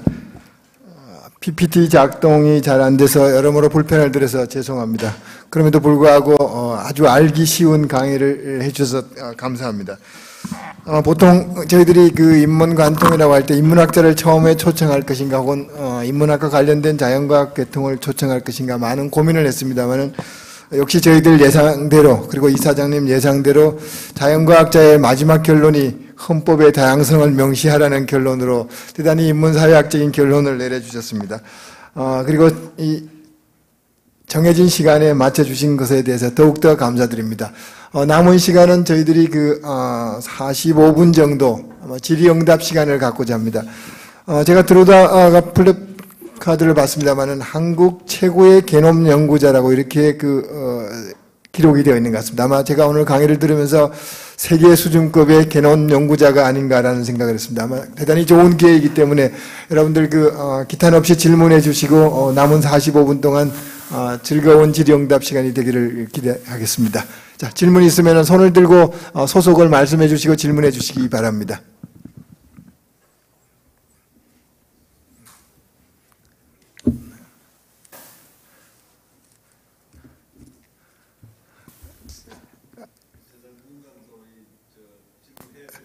네, 알겠습니다. 네, 마이크 좀 부탁합니다. 네.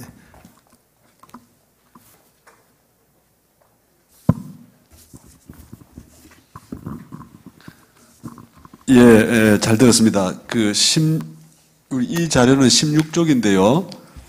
16쪽 상단을 보면은 아시아인의 이동 경로 이렇게 나와 있는데,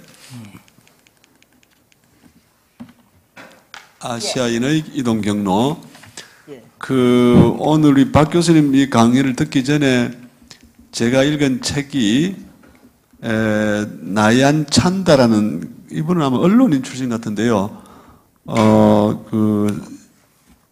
아까 잠깐 말씀드렸듯이, 이디오피아에서 시작한 인류의, 이동, 또 그 과정이 세계화의 출발이라고 보고, 이분은 세계화 역사를 정리하는 책을 썼는데, 이분의 여러 분석에 보면, 이디오피아를 출발해서 북으로 이동을 했고, 그게 소아시아를 건너서, 소아시아 지금 무슨 시리아 이스라엘 다 그 동네 같아요. 예. 일부는 이제 지중해를 건넜다고 돼 있고, 소아시아를 건너서 그 다음에 그 주력이 중앙아시아 지역으로 이제 가서, 소아시아에서 지금 보이는 것처럼 인도 이쪽 동남아, 그 다음에 호주, 요 경로가 있고, 중앙아시아로 가는 경로가 있고, 중앙아시아에서는 다시 이제 중국 만주 지역, 시베리아 지역, 또 거기서 유럽 이렇게 여러 갈래. 그래서 말하자면은 중앙아시아가 인류의 분산 이동의 다차선 고속도로 이런 표현을 합니다. 여러 경로로. 그런데 지금 이 자료를 보면은 그 다음에 그 밑에 뭐 76 에트닉 그룹스에 대한 거라든지 그 뒤에 또 계통도 6개 계통도 등등 그 분석을 보면은 그냥 느낌에 혹시 그 박 교수님의 분석에는 그 중앙아시아로 이동하고 거기서 시베리아나 만주나 이렇게 이동한 데 대해서는 충분히 그게 그 샘플에 다 들어오고 분석이 된 건지 거기는 좀 빠져 있는 건지 그걸 빼고 하면은 이게 지금 아까 남방 쪽이 뭐 70%다라고 말씀하셨는데 혹시 그런 건지 북쪽으로 이동한 그 여러 인종 집단까지를 다 분석한 상태에서 그게 나온 건지 그거 좀 얘기를 듣고 싶고요. 하나는 회사를 하나 운영하신다 했는데 어떤 회사를 운영하시는지 좀 듣고 싶습니다. 예, 진짜 좋은 질문이고요. 사실 이제 2009년도에 사이언스에 나갔던 우리 논문의 제일 이제 딱 포인트가 그냥 그 포인트가 지금 이사장님 그 포인트입니다.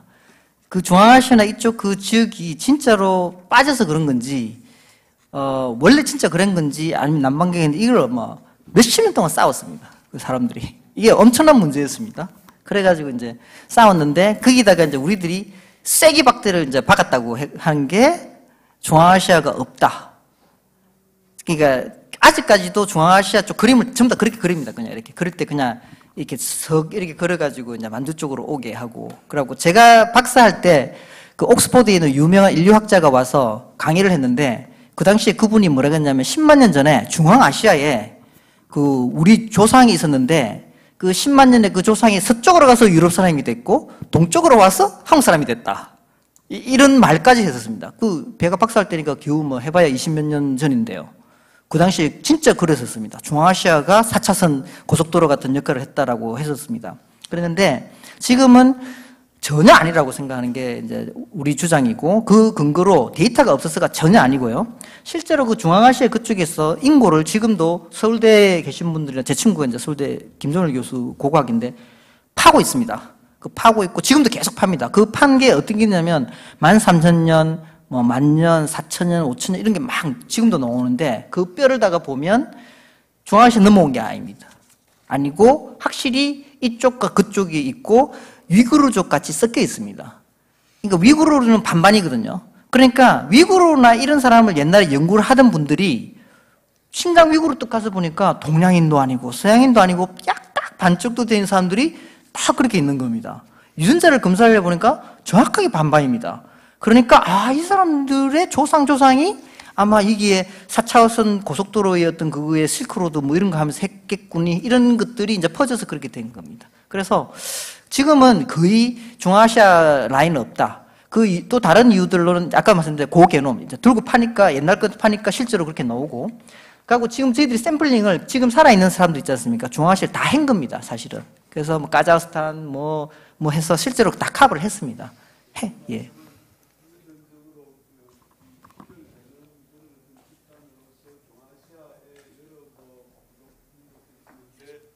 그건 특별히 실체가 없다 그 말씀입니까? 예. 그럼 결국은 이 남쪽 경로, 예. 이쪽 그 아프리카에서 건너와서 아마 뭐 소아시아 이렇게 인도 요렇게 이 남방 경로 이외에는 예. 위에 북쪽으로 이렇게 나타난 여러 많은 집단들은 결국 남쪽에서 다 이동했거나 했던 그런 집단 이렇게 볼 수 있나요? 맞습니다. 예. 그게 물론 뭐 제가 틀릴 수도 있는데 지금은 그렇죠. 그래서 남해안 고속도로밖에 없습니다. 북방 고속도로 없습니다. 그 다음에 저희 회사는, 제가 이제 한국에 들어온 계기가 이제 2000년대에 저는 이제 케임브리지에서 교수를 하고 있었는데 그 카이스트 이제 총장님하고도 그렇고 이제 이렇게 한국에 이제 오라고 했는데 제가 이제 그때 케임브리지에서 제가 테뉴를 받았습니다. 종신. 테뉴를 받아갖고 이제 한 죽을 때까지 이제 그 테뉴를 받아서 이제 하고 있는데 그때 그 마침 이제 월드컵도 뭐 벌어지고 그때 이제 참여정부 뭐 이렇게 해갖고 뭐 갑자기 선거도 그렇게 되고 그런 과정에서 제 친구 중에 누가 이제 그 카이스트 이런 데뭐 자리 어쩌고저쩌고 해갖고 왔는데 그때 제가 죽을 때까지 그냥 연구 열심히 해갖고 이렇게 캠브리지나 뭐 이런 데 서구에서 그렇게 가느냐 아니면 그 한국이 그때 엄청나게 IT가 발달했는데 IT를 발달해가지고 뭔가 이렇게 사회에 기여하는 그런 거 하느냐 그때 결심을 했대. 근데 선택을 이게 한국으로 와서 그걸 하기로 하고 올 때부터 저는 회사를 만들었습니다. 그래가지고 회사를 만들고 제가 카이스트 교수 있을 때도 이제 회사를 조금 하다가 생명년에 있을 때 회사가 그래서 제가 회사를 하는 그 회사는 어떤 회사냐면 간단하게 말씀드리면 그 우리나라 5천만 명 게놈을 싹 다 해독을 할 거고요. 여러분들 제가 다 해드리겠습니다. 싸게. 그래서 게놈 해독을 다 해드리는 회사고 거기서부터 여러분들이 궁금해하시는 내가 조상이 누군지 그 정확하게 나오거든요. 네안데르탈인이 몇 명인지 원신 이제 함부로 이렇게 너무 이렇게 나쁜 걸 생각하지 마십시오. 여러분 유전자 중에 원신 유전자가 뭐 최소한 4~5% 들어 있고요. 원신이 얼마나 들어가 있는지 그 다음에 내가 당뇨, 치매, 뭐 암 이런 거에 얼마나 그 될지를 미리 진단받기 전에 어릴 때부터 자기들이 알고 있고 타입이 뭔지 알고 있습니다. 다르게 말하면 혈액형을 가르쳐 주는 겁니다. 여러분들은 혈액형이 혈액형이라고 생각하고 계신데 혈액형이라는 건 없고요. 존재하지 않습니다. 엄밀하게 말하면 혈액 유전형이 있습니다. 모든 게 유전자인 거죠. 그래서 이제 그러니까 혈액형 검사하는 것보다 혈액 유전자형을 제가 이게 게놈으로 탁 검사하는 게 더 정확합니다. 왜 그게 오리지널이니까요. 그러면 혈액형이 A냐 B냐 가지고도 여러분은 오만 막 이렇게 건강 팁이 있지 않습니까? 뭐 성격 팁도 그런데 근데 그게 하나거든요. 한두 개거든요. 혈액형은 그죠? 유전자가 한두 개인데 우리는 지금 30억 개를 말하고 있거든요. 그러면 우리 회사는 그런 엄청난 양의 그 게놈 빅데이터를 가지고 여러분들의 뭐 심지어는 조상부터 이런 거, 뭐 건강 이런 거에 대한 청사진을 제공하는 회사입니다. 그게 이제 구글도 그렇게 장사를 하고 있고 이제 전 세계적으로 이게 미래의 이제 게놈 빅데이터, 바이오 메디컬의 가장 큰 빅데이터라고 하고 그러니까 우리 회사는 빅데이터 회사입니다.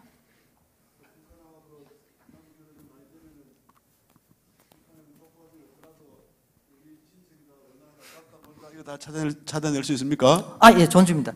그래서 제가 이제 생명년에 있을 때 특허를 16개를 냈는데 그 실제로 우리나라에서 그 16촌까지 여러분들 게놈 저한테 주면 16촌까지 가장 정확하게 하는 거를 제가 그때 특허를 냈습니다. 그래서 그 요새 뭐 유해 송환이라든가 뭐 이런 이슈가 됐고 북한도 보면 진짜 이산가족인지 이슈가 되는데 게놈으로 하게 되면 제가 그때 했을 때 16촌까지 16촌이면 엄청나게 먼 겁니다. 이게 진짜 뭐 진짜 완전 남이죠. 그 정도까지 또 구분해낼 수가 있고요. 그 북한 만약에 통일만 되면 우리가 사실은 이제 이 성시 뭐 이렇게 우리 쪽 있지 않습니까? 환경도 쪽, 뭐 경상도 쪽 이런 거를 굉장히 정밀하게 우리가 이게 지도를 그려서 여러분 게놈을 주시면 여러분 환경도 20%, 뭐 평안도 3%, 뭐 경상도 10% 이런 것까지 나중에 그려될 수 있습니다. 네, 감사합니다. 네, 다음 좀. 예, 저 한국교통연구원의 조준행이라고 합니다. 아까 아프리카의 한 여성으로부터 그때 당시 연구 샘플 모든 사람들이 다 이렇게 분화돼 나왔다고 이제 결론이 났었다고 하셨는데요. 그 가정이 만약에 맞고 또 한국인이 유전적으로 가장 그 진화된 그 종족이라면 그 한 여자로부터 나온 그 모든 사람들이 지역별로 이렇게 다 다르게 분화됐다는 거는 결국엔 그 자연 환경이 그 사람들을 이렇게 죄송합니다. 제가 긴장해가지고 이렇게 다르게 발달하도록 이렇게 다르게 진화되도록 이렇게 영향을 미쳤다는 것인데 그렇게 보면 결국에는 어떤 형태의 기후나 자연 환경이 가장 앞선 우수한 형질의 인간으로 발전시킬 수 있는 환경을 조성하는가 그런 연구도 가능하지 않은가요? 예. 그 첫 번째 제가 일부러 약간 이제 이 발표 내용을 이제 이런 식으로 했는데 제가 한국인이 우월하다라는 이런 게 이제 아까 히틀러 얘기도 했고 다양성 얘기도 했지만 사실 얼마나 이게 의미가 없느냐라는 게 포인트입니다. 사실은 아까 여러분들이 원빈 보고 뭐 어쩌고 김태희가 어떻고 뭐 맨날 이런 말 하는 그런 것들이 그러니까 우리가 얼마나 이렇게 사회적인 이런 거에 허상이냐라는 거를 말한 거지 한국인이 우울할 수도 있겠죠. 근데 저는 전혀 그런 거에 대한 과학자로서 뭐 그렇게 생각하지도 않고요. 첫 번째, 뭐 그럼에도 불구하고 예를 들자면 뭐 흑인이 잘 뛰고 이런 게 있어가지고 그러면 소위 어떤 면에서는 뭐 어떤 지표가 더 좋다고 했다고 했을 때, 자, 그런 형태학적인 게 어떻게 결정되냐는 질문인데요. 그럼 왜 한국은 이렇게 됐냐? 자, 이런 식의 됐냐는데, 이건 이제 굉장히 어려운 질문이고요. 굉장히 어려운 질문입니다. 그러니까 예를 들자면 저는 진짜로 한국 사람이 뭐 예를 들면 중국 사람이나 일본 사람이나 심지어는 뭐 베트남이나 뭐 아프리카 사람이나 절대로 더 우울하니 아니면 낫다는 이런 개념이 워낙 복잡한 네트워크이기 때문에 아예 그런 개념 자체도 없고요. 그럼에도 불구하고 예를 들면 우사인 볼트가 너무 잘 뛰거든요. 그럼 우사인 볼트가 그렇게 잘 뛰는 거는 왜 그러냐? 이티오피아 사람이 마라톤을 그렇게 잘하는 이유는 뭐냐 했을 때는 당연히 환경적인 영향이 큽니다. 그래서 이제 그 환경적인 영향이 이제 거기에 서바이벌 하도록 했는데, 한국인에 대해서는 제가 이제 어릴 때부터 이제 고민을 한 거는, 제 생각에는 한국인이 보면 이제 좀 이렇게 섬세하고 뭐 이런 뭐 특징도 있다고 하는데, 이런 것들이 저는 기본적으로 기후가 아닌가라는 생각합니다. 이제 한국만큼 세상에서 가장 덥고 가장 춥고 가장 빨리 변하면서 다이내믹한 기후가 없습니다. 제가 아는 한. 그 요새 우리 열대야 하면 아프리카 사람도 못 견딘다는 그런 거 나오지 않습니까? 그 외국 가면 아시면 40도 올라가도 별로 안 덥거든요. 또 후덥지근하지 않기 때문에. 한국은 어릴 때부터 아시겠지만 30도만 돼도 막 죽어나가는 거죠. 근데 겨울은 또 뭐 마이너스 20도까지 내려가고, 이런 굉장히 특수한 환경 내에서 동북아시아 사람들이 계속 서바이벌 하다 보니까 아마 거기 계속 뭐 이렇게 이제 그런 면에서 우리가 뭐 클래닝하고 뭐 이런 게 하지 않았냐. 이제 그런 기후가 좀 크다고 생각합니다. 개인적으로. 근데 이거는 확실하신 건 아니고요. 연구를 더 해야 됩니다. 네, 감사합니다. 또 다른 질문. 네.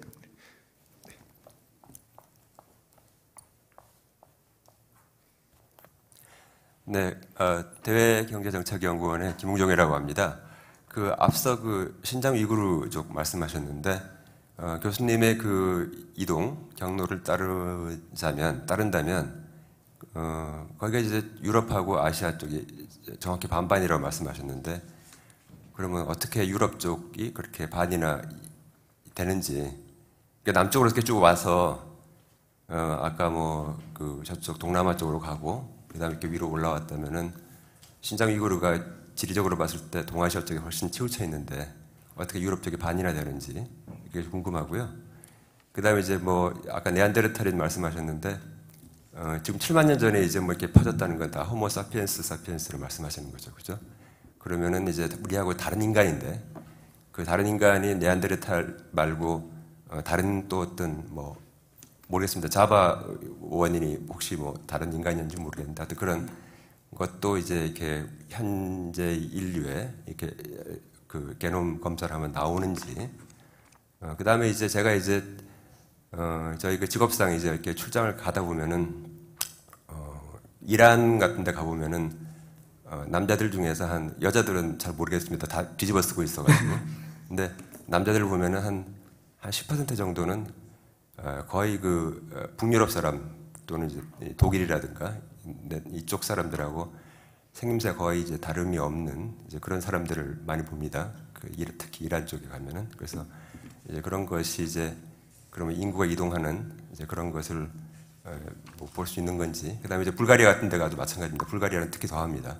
불가리아만 그런 것 같습니다. 루마니아는 또 다르고요. 그래서 이제 불가리아 쪽은 보면은 그쪽은 자기네들 역사가 기원 후 6세기부터 갑자기 흑해 북쪽에서 나타났다고 하는데, 그 전 역사를 보게 되면은 결국은 이게 동아시아하고 깊은 관련이 있는 거 아니냐, 이런 부여족 얘기도 나오고 그런 게 있긴 한데, 하여튼 그런 거에 대해서 좀 많이 느끼게 됩니다. 그냥 코멘트 부탁드립니다. 예. 첫 번째, 신장 위구르는 실크로드 때문입니다. 철저하게. 실크로드를 거치면서 교육하면서 합쳐졌고요. 그거는 역사에도 잘 나와 있고, 근데 땅을 파면 3,000년 전에도 백인들이 나옵니다. 그래서 옛날에 중국에서 금발 미이라가 나왔다는 그런 건데, 그쪽에서 실제로 이렇게 이동을 해가지고 3,000년 전에 그 당시에도 교류를 했습니다. 섞이기도 하고, 그래서 이제 파면 혼혈도 나오고 다른 데도 나오고 이렇게 섞이게 돼서, 그건 순전히 교역에 의해서. 근데 더 오래전으로 내려가면 이제 아닙니다. 그러니까 최근에 섞인 거 확실하고요. 두 번째, 이거는 제 개인 생각인데, 앞으로 우리가 게놈 연구를 많이 하면요. 앞으로 최소한 한 10개의 새로운 인간, 이렇게, 네안데르탈, 최소한 10개는 나올 겁니다. 아직도 우리가 게놈을 많이 안 했기 때문에, 나는 최근에 얼마 전에 그 아프리카의 어떤, 남자, Y 유전체, 염색체를 하니까 25만 년 전인가 30만, 엄청나게 오래된 연대가 되는 염색체가 나왔거든요. 이 말은 우리 몸속에 수십만 년 전에 된 것도 섞여 있다는 겁니다. 그럼 다르게 말하면, 동아시아에 지금은 멸종을 했지만 우리한테 유전자를 넘겨준 완전히 다른 종이 있을 수도 있습니다. 근데 그건 이제 단지 발굴이 안 될 뿐인 거죠. 그래서 앞으로 더 많이 나올 거고, 뭐 불가리아나 이란이나 이런 데 가면 그 사람들 많이 섞여 있는데, 첫 번째, 유럽은 우리보다 훨씬 더 이게 복잡하고요. 지금의 우리가 아는 유럽은 세 개의 인족이 섞인 거라고 이제 정설입니다.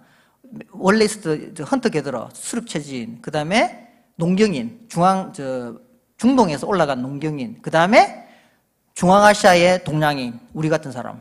이 세 개가 오랫동안 합쳐져 갖고 이게 합성된 이제 그게 유럽이다라고 하는데, 아시겠지만 불가리아, 리투아니아, 우크라이나 이런 데 가면 희한하게도 옆에 붙은 나라도 보면 이 조금씩 다릅니다. 근데 이게 문화적으로 고립된 거죠.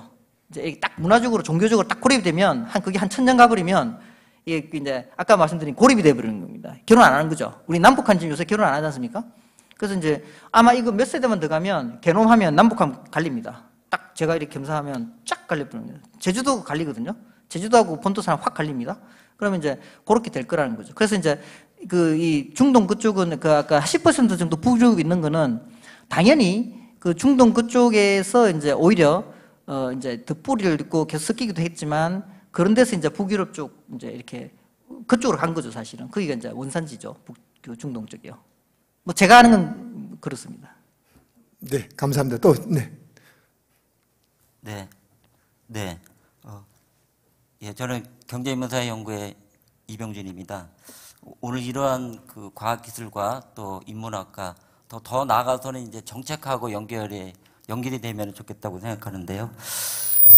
저희가 이제 학교 다닐 때 많이 이제 듣고 했던 말들이 단일 민족 국가, 라는 말을 많이 들었잖아요. 그래서 그거에 대한 어떤 자긍심, 이런 것들도 이제 국가에서 교육적으로 많이 이제 인식을 시키고 했는데요.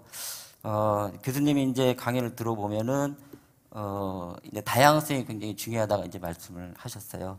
근데 현재 우리 지금 민족을 보면은 현재 이 저출산율을 가지고 보면 한 2700년쯤 되면은 이제 우리 민족이 소멸한다, 이렇게 지금 얘기가 나오고 있습니다. 그래서 이러한 다양성의 관점에서 본다면 현재 저희가 국제 결혼이라든가 이민 정책 이런 것에 대해서 보면은 이제 혼혈 이런 것에 대해서 굉장히 부정적인 아직도 우리나라 어떤 인식들이 있고, 최근에 이제 이민 관련돼서도 제주도에 이렇게 해서 좀 이슈가 되고 있는데, 이민 정책에 대해서 굉장히 아직도 이제 부정적인 여론이 많이 있습니다. 그래서 2700년쯤 가면은 우리 민족이 소멸된다, 이렇게 그러한 어떤 그 위기 의식에서 본다면 전반적으로 그 혼혈이라든가 국제 결혼 또 이민 정책에 대해서 우리 보다도 넓은 마음을 가지고 또 열려 있는 마음을 가지고 우리가 접근해야 되는 것이 좋은 방향이 아닌가, 그렇게 본다면 우리 민족이 계속적으로 잘 살아가고 더욱더 민족이 또 융성을 하려면 어떤 그 사람들의 국민들의 인식에 대한 전환이 필요하다, 그런 생각도 갖게 됩니다. 그런 어떤 인식의 전환과 어떤 정책적인 어떤 큰 중장기적인 큰 변화, 패러다임 변화 이런 것들이 필요하다고 연결이 되는데, 교수님의 생각 좀. 완전히 공감하고요. 저는 오늘 이사장님도 사실은 이제 저를 초대한 이유가 그런 것 때문인데, 경제인문사회연구소 이런 데서 제 생각에 100년 계획을 지금부터 고민을 하셔야 될 것 같아요. 그러니까 지금부터도 진짜 우리나라라는 어떤 정체성, 국가 정체성, 민족 정체성 이런 거에 대해서 굉장히 이렇게 냉정하게 바라보고 계획을 지금부터 이제 예측도 하고 어떻게 될지 전략을 써야 된다고 생각합니다. 이게 그냥 하다가 이렇게 인문법이 이러니까 이러다가 저러다가 이렇게 갈 일이 아닙니다. 이거 심각한 문제입니다. 그러니까 여러분이 보십시오. 옆에 동네 누가 사냐, 이건 심각한 문제거든요. 근데 그 사람이 종교나 철학이나 사상이 완전히 다르다. 심지어는 뭐 먹는 것까지 완전히 다르다. 분명히 이슈가 됩니다. 이거를 굉장히 심각하게 생각해야 되고요. 이거를 거의 한 100년 대계까지 생각해서 지금부터 연구를 해야 되고 엄청난 제 생각에 돈을 투자해야 된다고 생각합니다. 자, 그러면 거기에 대한 아까 그 질문에 대해서 완전히 동감하는데요. 이명복 하는데 제가 이제 이런 연구를 하면서 약간 직관을 말씀드리면 첫 번째, 다양성이 중요한데 그 다양성 중에서도 그 다양성을 거부하는 다양성도 있습니다. 예를 들면 히틀러의 백인 우울주의 이런 거는 다양성을 거부하는 일종의 한 다양한 생각인 거죠. 그죠? 이제 그거에 대해서 우리가 구분할 줄 알아야 된다는 거죠. 예를 들면 니오나치 같은 게 니오나치도 그럼 설치라고 그러면요. 그건 아니라는 거죠. 그러니까 그거에 대해서 명확하게 해야 되는데 사람들이 그게 헷갈립니다. 내가 얼마나 국가적으로 헌법적으로 거기에 대해서 원칙을 정해줘야 될지 말아야 될지 제가 말한 아까 그 가르는 거 바운더리의 문제인 거죠. 그렇지 않습니까? 옆에 이웃이 왔는데 철저하게 나는 무조건 뭐 한국인 단일민족 우울주의자다. 그죠? 그럼 그거가 우리 사회 내에서 장기적인 측면에서 다양성인 건지 아니면 이거는 다양성에 반하는 건지에 대한 굉장히 과학적이고 사회적인 연구가 되어 있어야 됩니다. 그게 유럽의 문제입니다, 지금. 유럽의 그 갈등은 딱 여기 시작됩니다. 메르켈이나 이런 사람들이 그거 이슬람 사람을 데리고 오는 거는 다양성을 인정하는 건 맞습니다만 그 유럽 사람 상당수가 느끼는 건 이겁니다. 자기들이 수호하고자 하는 이 아름다운 다양성을 특정 종교라든가 특정 그룹이라든가 특정 인구에서 오히려 반대하는 쪽인데 그게 어떻게 다양성이냐. 우리의 밸류는 더 훨씬 넓은 거다라는 거에서 생기는 것도 있습니다, 사실은. 단순한 문제가 아니고. 그럼 거기에 대해서 연구가 미리 잘 돼 있었으면 거기에 맞춰가지고 어떤 교육이라든가 이런 게 됐었을 건데 그게 안 된 상태가 되다 보니까 문제 생긴 거죠. 그래서 저는 이렇게 생각합니다. 첫 번째, 당연히 인족이나 그 민족이나 이런 개념 자체가 워낙 주관적인 거기 때문에 아까 뭐 베트남이고 뭐 라오스고 뭐 다른 다양한 인구에 대해서 그런 걸 가지고 구분한다는 것 자체가 의미가 없고요. 그러니까 뭔가 기준이 바뀌어야 되고, 그러니까 인족이라는 그 개념을 넘어선 다양성, 그게 뭐 하여튼간에 그런 식으로 하여튼간에 인족 중심으로 돼야 되지 않아야 된다. 두 번째, 그런 사람들이나 이런 사람들 우리가 우리나라에 같이 살자고 했을 때 이 헌법적으로 그래서 제가 다양성에 대한 헌법 그걸 만들자는 거거든요. 그 다양성에 위배되거나 너무 아까 막 이제 특수한 고립된 그런 걸 주장하는 그런 게 있었을 때는 그거에 대해서 이밸류에이션을 해야 된다는 거죠. 그래서 원칙을 정해야 된다는 겁니다. 거기에 대해서는 단호하게 아니다라고 하든지 거기에 대해서는 법적으로 정치를 해야 된다는 게 제 생각입니다. 그래서 생각보다 이게 기술적이고 어려울 수 있습니다. 그냥 우리가 마음 좋게 막 누구들 이렇게 이게 오세요 이게 아니라는 거죠. 훨씬 더 이렇게 원칙과 기술적인 연구가 돼 있어야 되는 문제인 거지 좋은 마음으로 되는 게 아니라는 겁니다.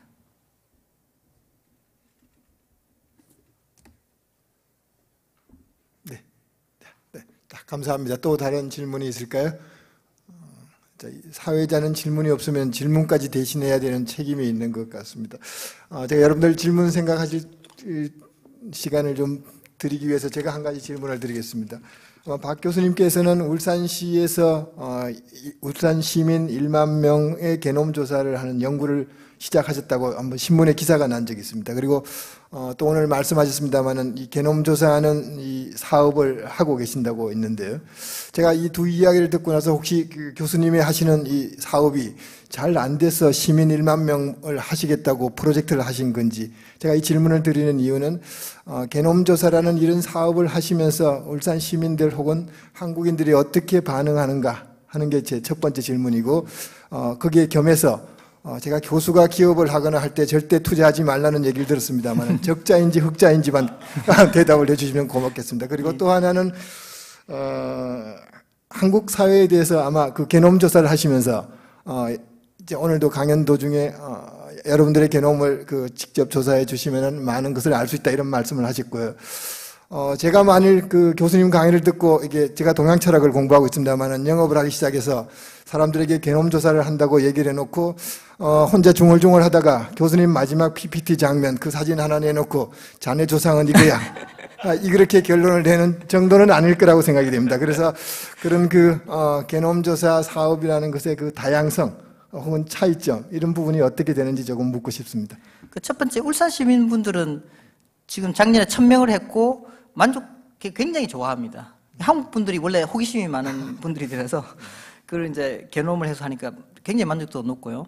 그 만족도 설문조사를 하면 제일 높은 게 저희들이 보면 이제 금진도 하고 의사 상담도 하거든요. 이 프로그램 안에 다 포함되어 있는데 제일 좋은 게 자기 유전자 검사, 자기 정체성이죠. 내가 이 타입이다 이런 거를 가장 좋아합니다. 그게 쓸모가 없어도 뭔가 내가 누군지에 대한 그 질문은 이제 보편적인 질문이라는 게 제가 저도 놀랬고요. 그 다음에 이제 교수 기업에는 절대 투자하시면 안 됩니다. 그 철칙입니다. 그래서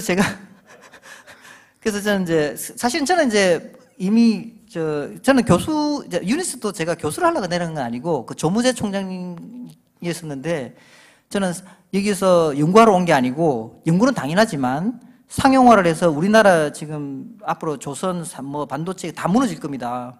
그런 미래가 됐을 때 한국 사람이 굉장히 잘할 수 있는 게 뭐냐면 손이 많이 가면서도 고급 두뇌가 필요하면서도 첨단 기술이 필요한 그런 분야가 뭐냐면 이 바이오메디컬이니까 그 상용화를 위해서 제가 여기 오니까 산업교수처럼 하겠습니다라고 해서 갖고 회사를 만드는 게 조건이었습니다. 그래서 저는 회사와 대학을 골라라 이러면 당연히 저는 대학을 포기합니다.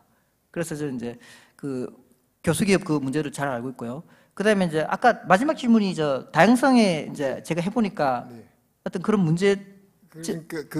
저기 북아프리카에서 온 저 사진 한 장을 내놓고 예. 답을 줄 수는 없을 것 같고요. 예, 예.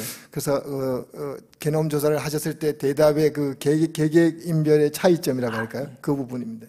그거를 사실은 제가 이제 보통 굉장히 좋은 슬라이드가 있었는데 오늘은 그걸 안 갖고 왔는데요. 그 이제 실제로 우리가 1000명을 했고 그 다음에 또 기부하시는 분이 있습니다. 이제 저한테 이렇게 연구 참여하시고 기부하신 그 보면 이제 유명하신 분도 있고 뭐 돈 많으신 분도 있고 한 20-30명을 하신 분들이 이제 그런 걸 하면 제가 이제 그 보여줍니다. 결과물을 보여주면 굉장히 정밀하게 자기 게놈이 이제 있으면 네안데르탈 얼마, 뭐 일본 쪽 얼마, 한국 쪽 얼마 이런 걸 하고 굉장히 정밀하게 이렇게 해서 보여줍니다. 그런 거를 보여주면 첫 번째 자기 조상, 두 번째는 이제 건강 관련 이제 타입이 예를 들면 그 안젤리나 졸리는 브라카1, 2 그 유전자가 안젤리나 졸리 유방 절제한 그 사람은 타입이 딱 정해져 있습니다. 그걸 갖고 있습니다. 우리나라 사람 중에도 그런 분이 있습니다, 지금. 실제로. 여기도 있을 겁니다. 확률적으로 여기 있습니다. 그런 분들은 미리 알면 그거 이제 제가 그걸 보여주죠. 그 게놈 리포트에. 그러면 이제 조상 이런 것도 재밌죠. 또 다르게 보여주는 거는 여러분 나이가 들면 그 텔로미어라고 이게 짧아집니다. 그 짧아지는 그거를 우리가 측정을 해드립니다. 그러면 이제 지금 스트레스를 받으면 이게 더 짧아지거든요. 나이는 60인데 스트레스를 많이 받으신 분은 굉장히 짧게 돼 있고요. 실제로 우리가 90살까지 한 사람이 있습니다. 우리가 이 게놈 한 사람, 나이 드신 분인데 진짜 재밌는 거는 8, 90 한 분들은 진짜로 이게 떨어지는 그 곡선에서 이렇게 올라가는 쪽 올라가 있습니다. 희한하게도. 저도 깜짝 놀랐죠. 그러니까 텔로미어가 긴 거는 뭔가 스트레스도 안 받고 이 길이를 나름대로 유지한 분이죠. 그러면 제가 이제 노화 관련, 이제 현재 생활이 어떠냐 이런 거에 대한 정보. 그래서 조금 나름대로 이렇게 볼 게 많도록 하고 있습니다. 예, 흑인 그런 거. 네. 또 다른 질문 있습니다. 네, 감사합니다.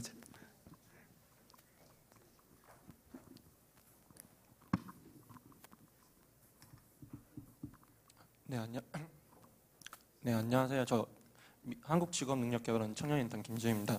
저 다름이 아니고 오기 전에 구글링을 해봤는데 그 제로라는 회사가 노를 제한다 약간 그런 뜻으로 만드신 것 같은데 예. 제 질문은 암이나 질병 같은 걸 조기 진단함으로써 질병을 예방할 수 있지만 그 위에도 어떻게 피부나 그런 거 노화 방지할 수 있는지 연구를 많이 하신 것 같아서 피부 나요? 네. 예. 이제 제가 이제 사실은 이제 어릴 때부터 노화 연구자고요. 사실은 제가 이제 게놈을 주로 하지만 노화 연구자인데 아시겠지만 지금도 사실은요. 제가 여러분들한테 이거는 이제 물론 해설을 통해서 해야 되지만 지금 현대 기술로도 여러분들의 나이를 상당히 이렇게 줄일 수가 있습니다. 그 중에 이제 제일 대표적인 게 항산화제 같은 건데 우리가 보통 항산화제 많이 먹으라 하는데 보통 이제 그 효과를 못 느끼니까 그냥 무시하거나 그냥 이럽니다. 근데 아까 피부 노화 같은 거 있지 않습니까? 실제로 제가 고래 게놈도 이제 우리가 했는데 세계 최초로 이제 우리가 고래 게놈 표준 게놈을 만들었거든요. 그거 하면 고래는 항산화제를 엄청나게 분비를 하고 있습니다, 지금. 매일매일. 그러니까 그렇게 함으로 해서 이 피부를 보호를 하고 이제 노화가 늦게 되는데, 여러분 이거 피부라든가 뭐 당뇨라든가 지금 혈압, 심지어는 심장병도 다 관계되는데, 그거에 물질들이 이미 있고요. 그거를 생산량을 조절할 수 있는 유전자들이 다 있어서, 사실은 우리 지금 게놈을 통해서 아까 피부 이거를 앞으로는 원하시면 그 백인처럼 피부 색깔도 희게 할 수도 있고요. 또 흑인처럼 까맣게 할 수도 있습니다. 그런 기술이 좀 있으면 나올 겁니다. 몇 년 안에. 그러면 이제 피부도 보면 보습이냐 스무드하냐 이런 거, 그것도 지방 이런 것도 다 이미 그런 것들이 나와 있거든요. 근데 미래 일이지만 이 유전자 연구를 하게 되면 간단하게 말하면 사실은 다 컨트롤할 수 있는 날이 올 겁니다. 원하기만 하면. 근데 그게 이제 윤리 문제죠. 그런 것까지 우리가 허락을 해야 되냐, 아니면 질병에만 국한하느냐, 이런 문제가 남아 있습니다. 예.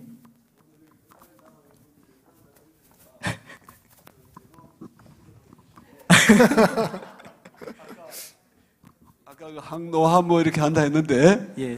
항노화 그 테스트 할 때가 필요하면 여기 다 오늘 오신 분들 잘 부탁합니다. 예, 예. 감사합니다. 네. 그리고 이제 한 분 정도 질문을 받을 시간이 된 것 같습니다. 혹시 다른 질문이 있나요? 다른 질문 있는 분? 아, 네. 부탁합니다.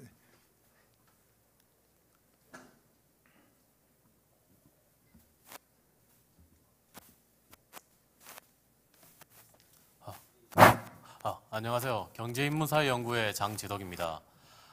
제가 하는 일이 지금 다른 연구 분야, 연구기관들이 이렇게 취합해서 정보를 모으는 일을 하고 있어서 궁금한 게 있습니다. 이게 유전학만 따로 이렇게 연구를 해서 분석하는 것뿐만 아니고 앞에 말씀하셨던 그 언어학이라든가 아니면 뭐 선사시대 유물이니까 고고학, 언어학, 인류문학 등등 다양한 연구자들이 함께 이렇게 통합해서 연구를 하는 그 시스템으로 알고 있습니다. 유전학을 이렇게 따로 해서 결과를 도출하는 것도 있지만 그 팀적으로 다른 연구자들이나 다른 전공을 가지고 있는 사람들과 함께 협업을 할 때 어떤 과정을 거쳐서 결과를 도출하게 되고 또 그거와 관련되어 있는 뭐 스토리나 이야기가 있는지 좀 알고 싶습니다. 아, 네. 좋은 질문이신데, 지금 이제 솔직하게 말씀드리면 아직 그 융합이 잘 안 되고 있습니다. 그래서 어떻게 보면 우리 경제인문사회 연구회나 기초기술이사회 이런 거라든가, 그래서 약간 미래적으로는 한국에서 그런 진짜로 융합하는 그런 거를 이제 물론 이제 바텀업을 하면 제일 좋은데, 필요하면 정부에서 그런 펀드를 줘서, 제하고 이제 김종일 교수, 서울대 교수하고 제일 힘든 게 뭐냐면, 그 김종일 교수가 카이스트에 제가 교수로 있을 때 카이스트 그때 박범 교수가 와가지고 아마 우리나라 최초로 그 뼈를 이제 뚫어가지고 2001년도에 2003년도인가 뚫어가지고 DNA를 같이 하려고 했습니다. 그 고고학 하시는 분이. 그러고 나서 우리가 펀드를 만들자고 했는데 펀드가 하나도 없습니다. 지금도 못 구하고 있습니다. 그래서 이제 그런 펀드 자체가 잘 없는 거죠. 그러니까 그걸 가기부가 주나요? 이상하지 않습니까? 그죠? 그래서 그런 게 좀 필요하고, 아직, 그러니까 그 정도까지 융합이 안 됐습니다. 그거는 약간, 예. 제도적으로 그런 걸 한번 고민해 볼 필요가 있습니다. 네, 교수님 감사합니다. 이제 시간이 조금 다 이르렀습니다만 제가 마지막 간단한 질문에 1분 정도 답변을 듣고 싶은 게 있고 또 다 답변을 하시지 않으시면 다음에 또 모시도록 하겠습니다. 아마 말씀하시면서 한국인은 유전적으로 대단히 우수한 형질을 갖고 있다라는 아주 그 자부심 있는 그런 말씀을 하셨고요. 제가 그 말씀을 들으면서 한국인의 이런 다양한 그 유전적 형질 자체가 어떤 의미에서는 이 다양성이 한국 사회의 어떤 지역적 갈등과도 영향이 있을까 이런 생각을 또 하게 되는 거고요. 그 문제는 답변이 쉽지 않을 거라고 생각이 되는데 혹시 교수님께서 유전자 혹은 게놈 연구를 하시면서 한국 사회의 이런 그 지역 갈등에 대해서 하고 싶은 말씀이 있으면은 1분만 말씀을 해주시면 감사하겠습니다. 이제 제가 전문가가 아닌데, 그러니까 지역 갈등이라든가 심지어는 일본, 중국 이런 거 생각할 때마다 저는 과학자 입장에서는 이제 너무 이게 좀 황당한 거죠. 그러니까 이제 너무 근거가 없고 이슈도 아니고 주관적인 어떤 거에 의해서 제가 이거를 다 그 히스토리컬 픽세이션이라고 그러거든요. 이 알렉산더 대왕이 어디 가서 뭐 했다, 징기스칸이 뭐 했다 하면, 뭐 예를 들면 뭐 신라가 뭐 고구려가 어떻게 했다 이러면 그게 이 사람의 픽세이션이 됩니다. 이게 돼가지고 이게 행동을 또 결정을 합니다. 그래서 저는 아무 근거가 없다. 이런 것 자체가. 우리 유수자가 이런 사람 입장에서는 앞서 말씀드렸지만 일본 사람하고 한국 사람은 너무나 똑같아가지고. 근데 거기다가 무슨 지역 일하니까 저한테는 이게 이게 생각할 수 있는 그런 그게 아닙니다. 그런 거는 당연히 아무 근거도 없고 뭐 당연히 뭐 있었을 필요도 없고 있어도 안 되는 그런 일이라고 생각합니다. 네, 감사합니다. 아마 시간이 거의 다 된 것 같습니다. 장시간 동안 그 강의를 들어주시고 그리고 질문을 해주신 참석자 여러분에게 먼저 감사드립니다. 그리고 경제인문사회연구회 관계자분들 아주 재미있는 인문특강을 만들어주신 데 대해서 감사드립니다. 그리고 가장 감사드리고 싶은 것은 오늘 인문특강 제1차 경제인문사회연구회의 인문특강을 빛내주신 박종화 교수님께 박수를 드리면서 이 세미나를 마치도록 하겠습니다. 감사합니다.